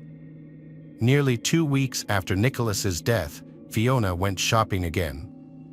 On November 13th, supermarket cameras caught her buying various items, including building materials that she would later use to construct a grave. The police released the CCTV footage of this shopping trip. Fiona also impersonated Nicholas by sending texts to his family and friends for several months. She even invited Nicholas's mother to visit her at home. Nicholas's mother, Miss Valentine, reported that Fiona had invited her over for a Christmas drink on December 23, 2021. Unbeknownst to Miss Valentine, her son's body was buried in Fiona's back garden at the time. Fiona Beale appeared to be living a normal life, showing no signs of depression or trauma after the incident. During the trial, Fiona initially denied any wrongdoing but later admitted to taking Nicholas's life, claiming it was an involuntary act. However, the prosecutor disagreed with her account. He presented evidence that Nicholas had been unfaithful to Fiona throughout their 17-year relationship, cheating on her with multiple women. Despite Nicholas's infidelity, Fiona had taken him back on multiple occasions. The prosecutor revealed that one of Nicholas's affairs had resulted in a child. Instead of leaving Nicholas, Fiona allegedly planned and executed murder, carefully considering how to kill him, dispose of his body, and cover her tracks. She also prepared explanations for his disappearance and her own absence from work on the day of the crime. Defense attorney Andrew Wheeler addressed the jury after the prosecution's opening argument, stating that Fiona had struggled with her mental health for years due to Nicholas Billingham's controlling behavior. He emphasized that Fiona, a 49-year-old woman with a good reputation, was a hardworking and well-liked school teacher who had been in a 17-year partnership with the victim. Wheeler asked the jury to consider how someone with Fiona's good character could commit such a crime. Wheeler stressed that the key issue in the case was her state of mind at the time of the killing. Wheeler explained that Fiona had struggled with her mental health for years and suggested that Nicholas Billingham's psychologically dominating behavior had gradually worn her down. Fiona Beale admitted her wrongdoing. She then shared details about her personal life and relationship with Nicholas at Northampton Crown Court. Fiona revealed that she had been prescribed antidepressants during her university years. She described Nicholas as caring and attentive at the start of their relationship, but claimed he gradually changed over time. Fiona alleged that Billingham's behavior became increasingly controlling, particularly when it came to cleaning. She recalled an incident where she had left a cloth with cleaner on it, which stained a worktop. Although it seemed minor at first, cleaning became a major issue throughout their relationship. Instead of laughing off mistakes, Fiona said she would get scolded by Billingham. She also described how meal times became rigid and inflexible, with everything having to be exactly as Nicholas wanted it. Over time, this behavior escalated and continued until the end of their relationship. Even small things, like the way items were placed in cupboards, became a point of contention, with Nicholas insisting that they face outwards. Fiona testified that Nicholas's behavior escalated from joking insults to cruel comments, which made her lose confidence. She also shared that before taking Nicholas's life, she warned him that she would kill him if he ever treated another woman the way he treated her. The judge stated that considering the severity of the crime, he sentenced Fiona to a minimum of 20 years in prison. Hello friends. Welcome to our channel. Today we're going to take a look at another horrible case with you. The case of Amanda Anderson. Amanda Anderson was born on October 10, 1990, in Fridley, Minnesota, to Mark and Stacy Kennedy Anderson. Amanda grew up to be an aspiring writer with a passion for words, music, and life. She graduated with honors from the Tyler Gospel Chapel School in 2009 and worked at Trinity Mother Frances while attending Tyler Junior College, where she majored in English literature. On September 15, 2010, 15-year-old Nate Anderson found his sister Amanda dead on the floor with multiple bullet holes in her head after returning from a jog. He had gone out to clear his head while doing homework, but became stressed and returned to find the door kicked open. Nate immediately called 911, describing the scene without touching anything. When investigators arrived, Nate recounted the events, still shaken. The investigation revealed that Amanda was shot while sitting on her bed, causing her to fall to the floor. The killer removed shell casings, suggesting a revolver was used. Amanda's death was devastating to her parents, who were deeply religious and couldn't comprehend who would commit such a heinous act. Their daughter had just graduated from high school and was trying to find her way in life. She had no enemies and wished no one harm. The investigators canvassed the neighborhood where the crime took place, speaking with residents to gather information about Amanda and her family. Uniformly, the people they interviewed described the Andersons as a tight-knit, religious family. One neighbor offered a possible theory about Amanda's fate. He pointed out that the area was previously crime-free, but 2 weeks before Amanda's death, a house in the neighborhood was robbed. It's possible that the same person was involved in Amanda's murder. The neighbor suggested that the perpetrator might have seen Amanda's brother, Nate, go for a run, then broken into their house. If Amanda witnessed the break-in, the robber might have shot her to silence her. To explore this theory, the investigators needed evidence to determine whether a botched robbery led to Amanda's death. Typically, burglars who are caught by homeowners will go to great lengths to prevent them from calling the police. However, in this case, nothing was taken from the Anderson home, and Amanda's room was left undisturbed. Amanda's home was burgled, but the thief didn't take anything valuable, including jewelry and a laptop. Amanda's father, Mark, checked the house and confirmed that nothing was missing. This led the investigators to question whether the break-in was actually a robbery gone wrong. The forensic team searched Amanda's room and the entire house for evidence, collecting fingerprints and hair samples that didn't belong to Amanda or her family. They also took the clothes Nate wore when he found Amanda's body, even though they didn't have any visible bloodstains. This was consistent with Nate's 911 call, in which he said he hadn't touched anything. The police still sent the clothes to the lab for further analysis, along with other evidence. To begin their investigation, the police first had to rule out Amanda's family members as potential suspects. They asked her father, Mark Anderson, to show them all the weapons in their house, which was a common practice in Texas. Although the Andersons weren't avid hunters, they did occasionally practice shooting. Following Mark's directions, the police found and seized over 10 different types of pistols, rifles, and revolvers from the house. With no clear motives or suspects, the police explored the possibility of criminal gang involvement, but they quickly dismissed it. Their informants also didn't provide any useful information. 2 days after her death, on September 17, 2010, the police received the autopsy report, which revealed that Amanda had been shot 4 times in the head. What was especially puzzling was that every shot would have been fatal. Yet, the perpetrator had continued to pull the trigger 3 more times. The unusual location and direction of the bullet wounds on Amanda's head raised suspicions. The attacker used a small caliber pistol, firing from a distance of at least a yard away, as there were no gunpowder marks around the wounds. 2 wounds were located on top of her head, one near the right temple and one on her forehead, with all shots entering from top to bottom, except for one shot to the right temple that entered at a right angle. This suggested a deliberate and controlled attack, more like an execution. Forensic analysis led investigators to believe that Amanda knew her killer. They based this conclusion on two key facts.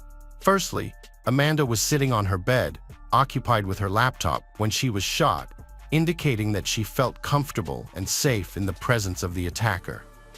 Secondly, the fact that the attacker was standing next to her suggests a level of familiarity and intimacy. If Amanda had not known the person, she would likely have reacted or taken action when they entered her room, but she did not, implying that she trusted the perpetrator and did not anticipate the attack. Detectives investigating Amanda's death questioned her college friends, learning she was cautious and avoided strangers, drugs, and criminals. Her best friend confirmed she had no enemies on campus. Despite this, they considered that someone might have secretly targeted her.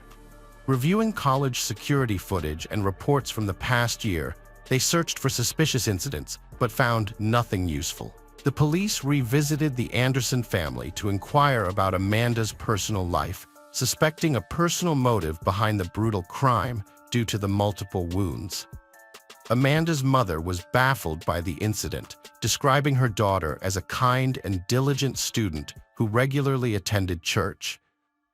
Although Amanda didn't have a boyfriend at the time of her death, her mother revealed that she had met someone about a year prior, but their relationship ended. The police sought out this individual to learn more about his connection with Amanda and the reasons behind their breakup. Upon questioning, the man revealed that he and Amanda shared some classes and occasionally went to the movies with friends, but they never developed a romantic relationship. They had gone out together a few times, but it didn't progress further. When asked about the last time he saw Amanda, he stated that it was the day before her murder. The police started their investigation again from the beginning, re-examining all the evidence. They focused on Nate's 911 call, which was the starting point of the case. During the call, Nate claimed he didn't enter his sister's room and that someone had shot Amanda. The investigators realized it was impossible for someone standing in the doorway to know Amanda was shot in the head, or how many times, without entering the room. The police revisited the Anderson house and inspected the door, which Nate said was opened when he got home.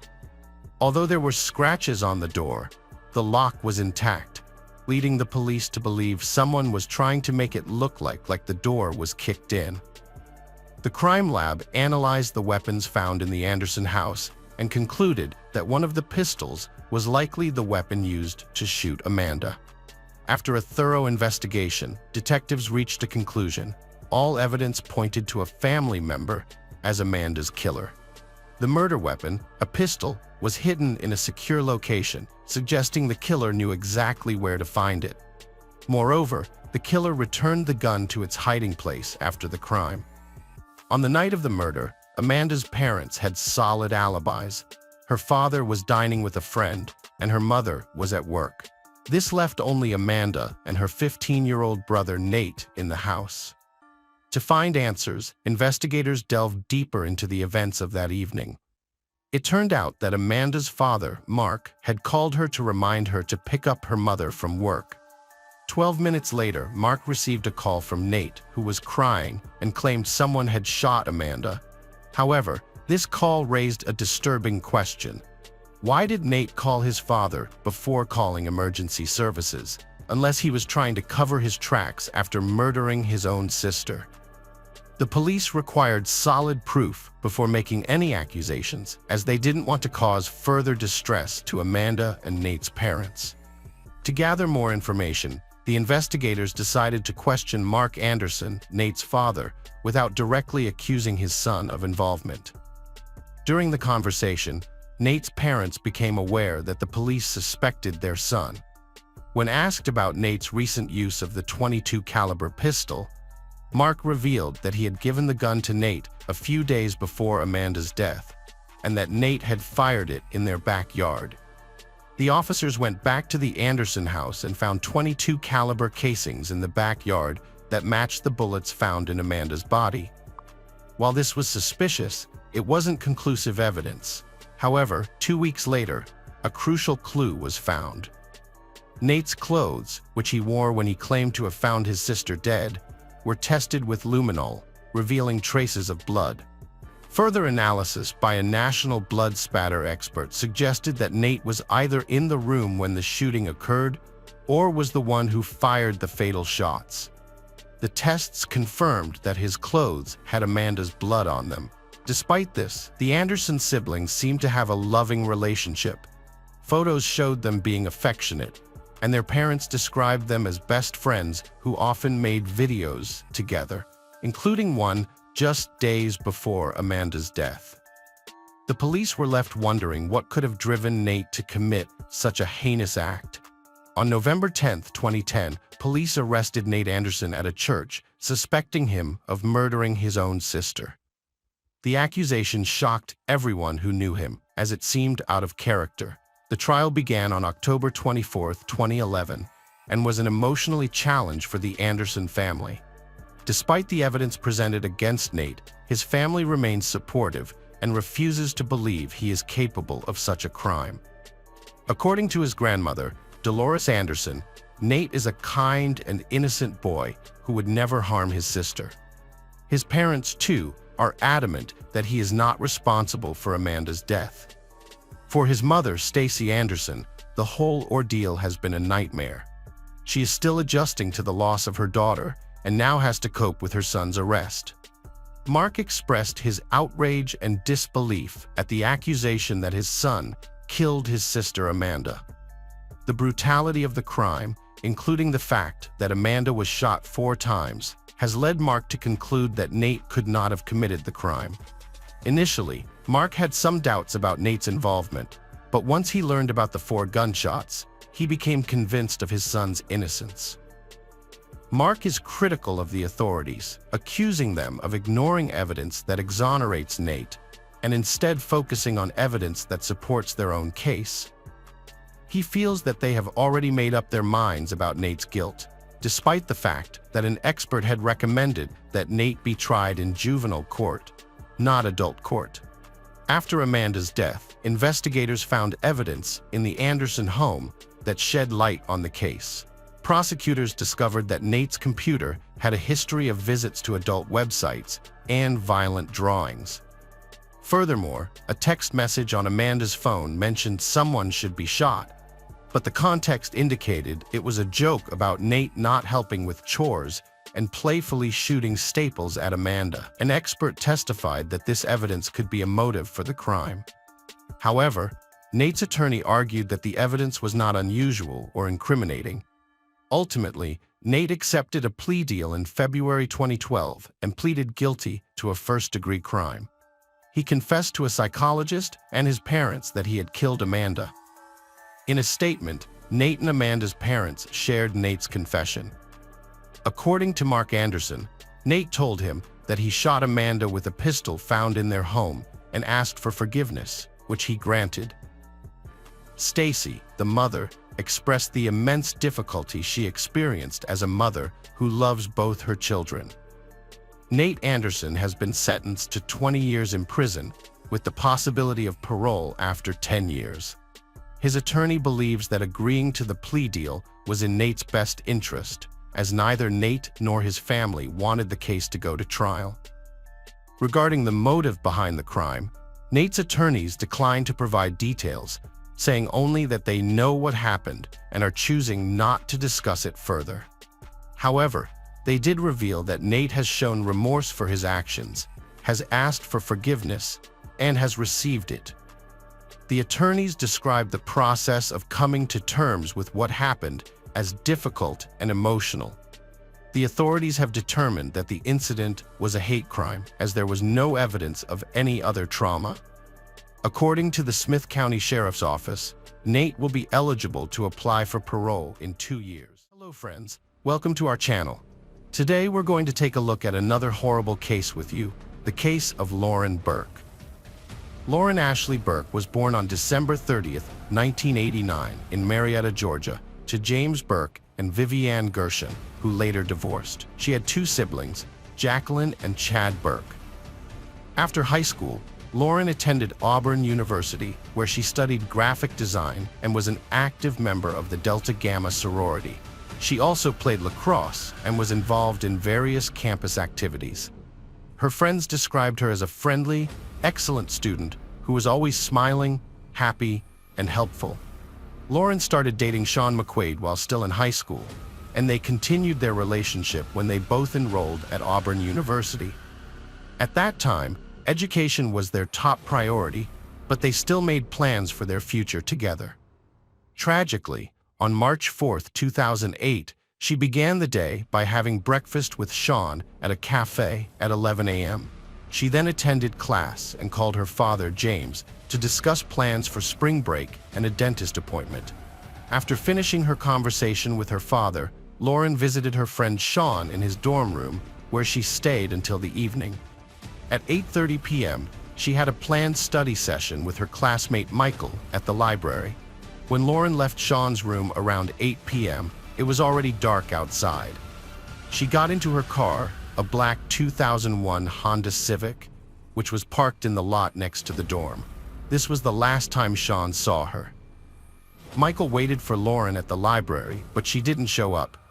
He started calling her cell phone, but she didn't answer. He kept calling and eventually got through to her. Lauren told him she had forgotten about their appointment and hung up. About an hour later, at 9 p.m., a 911 call was made, reporting an injured girl lying on the roadside near the Farmville Baptist Church and Route 280 on the 147 freeway. Lauren was lying in the middle of the road, taking slow, deep breaths because she was suffocating. She had many injuries on her body and was only wearing socks on her feet. The traffic in both directions was blocked because drivers had stopped their cars in the roadway to help her. At 9:12 p.m., the police arrived, but Lauren was already unconscious. A few minutes later, paramedics came and found that Lauren's pulse was very weak as they loaded her into the ambulance. She was taken to East Alabama Medical Center at 9:35 p.m., where doctors started trying to save her life. Around the same time, at 9:27 p.m., multiple people called 911 to report a car on fire on the Auburn University campus. Firefighters and police were sent to the scene, but they couldn't find the owner of the burning car among the students who had come out of their dorms to see the fire. When the police checked the license plate, they found out that the car belonged to James Burke, a resident of Georgia. But what they didn't know was that James Burke is Lauren's father. The police called James and learned that the burned-out Honda actually belonged to his daughter Lauren, who is a student at Auburn University. James was frantic to know what was happening with his daughter, but the police couldn't give him any information. They didn't know where Lauren was and claimed no one was in the burned-out car. James tried calling Lauren's cell phone, but she didn't answer, which only made him more anxious.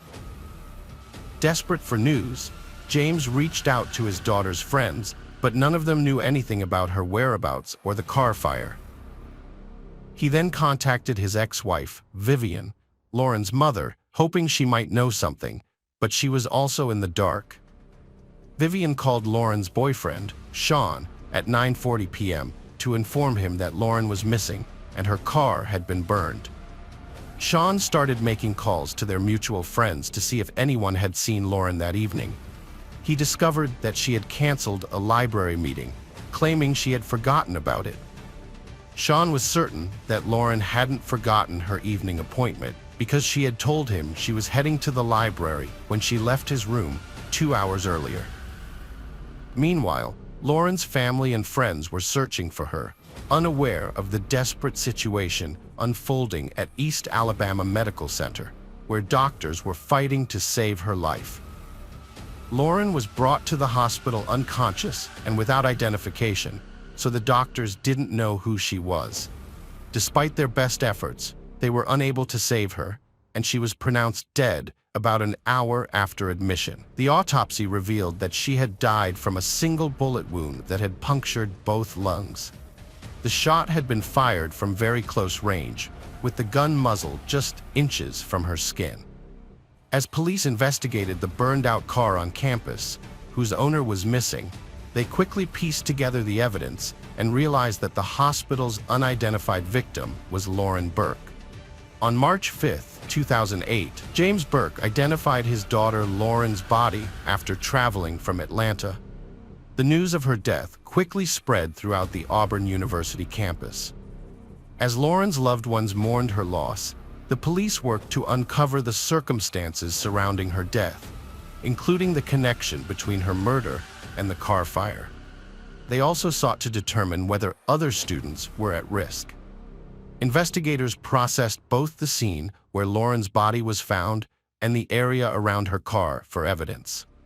Auburn Police Captain Tom Stauffer stated that the department has dedicated all available resources to finding the person responsible for the crime, as the tight-knit student community of Auburn, Alabama, takes such incidents very seriously.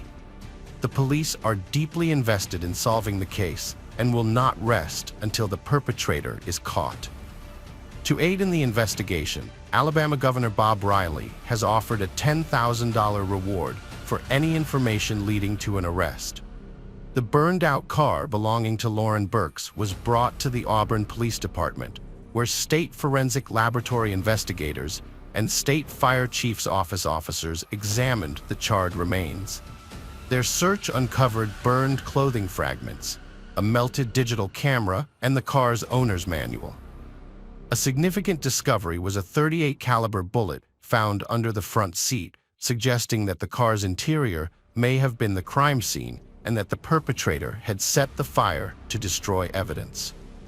Investigations involved interviews with Lauren's family, friends, and boyfriend, but none could identify a suspect who had a motive to harm her.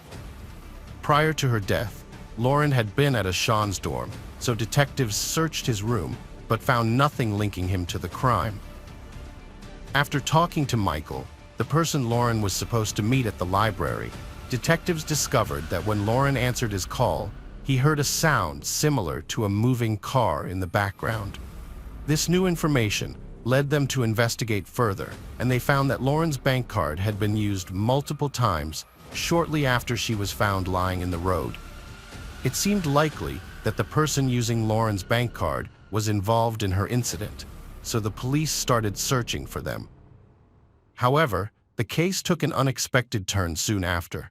Just 2 days after Lauren's death, on March 7, 2008, at 9:55 a.m., a similar attack occurred at a Walmart parking lot in Newnan, Georgia, about 75 miles from Auburn. A 72-year-old woman was assaulted by a man of African descent as she was getting into her car.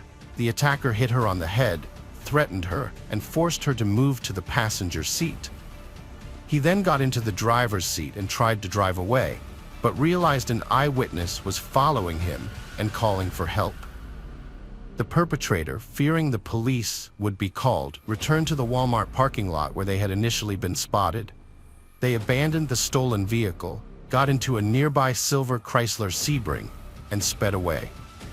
Several hours later, 4 officers began a high-speed chase to catch the fleeing Chrysler as it headed towards Columbus, West Georgia. The driver of the Chrysler refused to stop, putting other drivers at risk during the pursuit. Officers observed the driver throwing an object out of the window, which was later found to be a .38 caliber revolver. The chase continued until the Chrysler broke down, billowing smoke from under the hood. The driver stopped abruptly in the middle of the road and opened the door. A pursuing police officer on a motorcycle crashed into the open door, causing the officer to fly over the handlebars and fall to the ground. Fortunately, the officer was not seriously injured. The perpetrator then attempted to flee into the nearby woods, but was quickly caught by the police and taken into custody. Courtney Lockhart was born on October 20, 1984. According to his family, he was a pleasant and fun-loving person before enlisting in the U.S. Army. However, after serving in Iraq from 2004 to 2005, he returned as a changed person. His mother described Courtney as a cheerful individual, but after his return from Iraq, his behavior drastically changed. He stopped smiling, became paranoid about people standing behind him, and would often hide in closets or under the bed. In 2006, Lockhart's personal life took a toll when he had a daughter with his ex-girlfriend. The same year, he was court-martialed for assaulting fellow soldiers, using illegal substances, and abandoning his unit without permission. As a result, he spent 7 months in detention before being dishonorably discharged from the Army in December 2006. In the following years, Lockhart's life spiraled out of control. By 2008, he had become increasingly troubled, neglecting his personal hygiene, abandoning his responsibilities as a father, and developing a severe addiction to illegal substances. Between February 2008 and the time of his capture, Lockhart committed a series of burglaries using a consistent modus operandi. Courtney Lockhart targeted women, approaching them from behind in parking lots as they got into their cars. He would threaten them with a gun, demand their purses, and try to take their cars. Tragically, one of these crimes ended in the death of Lauren Burke. Lockhart's string of assaults came to an end on March 7, 2008, when he attacked a 72-year-old woman but failed to escape a police pursuit. After his arrest, Lockhart, then 23, confessed to the police that he was responsible for kidnapping and killing Lauren Burke. The police interrogation, which was recorded on video, became a crucial piece of evidence in the trial. Additionally, the police found Lauren's personal belongings, including her iPod and bank cards, in Lockhart's car. Lockhart provided a detailed account of the events leading up to Lauren's death. On Tuesday, March 4, 2008, he woke up in his silver Chrysler Sebring, which he had been sleeping in near the East Alabama Medical Center. Desperate for money, he drove around Auburn looking for another victim to target. It's notable that Lockhart exclusively targeted women, never men. He eventually ended up on the campus of Auburn University, where he parked near the student dorms and spent several hours watching students from his car. At 8 p.m., Lockhart saw a girl, who turned out to be Lauren, casually walk up to the car parked next to him and open the door. Without hesitation, Lockhart grabbed his revolver and approached Lauren from behind. He poked her with the gun muzzle and demanded to know how much money she had. When she didn't respond, he forced her into the front passenger seat and got behind the wheel himself.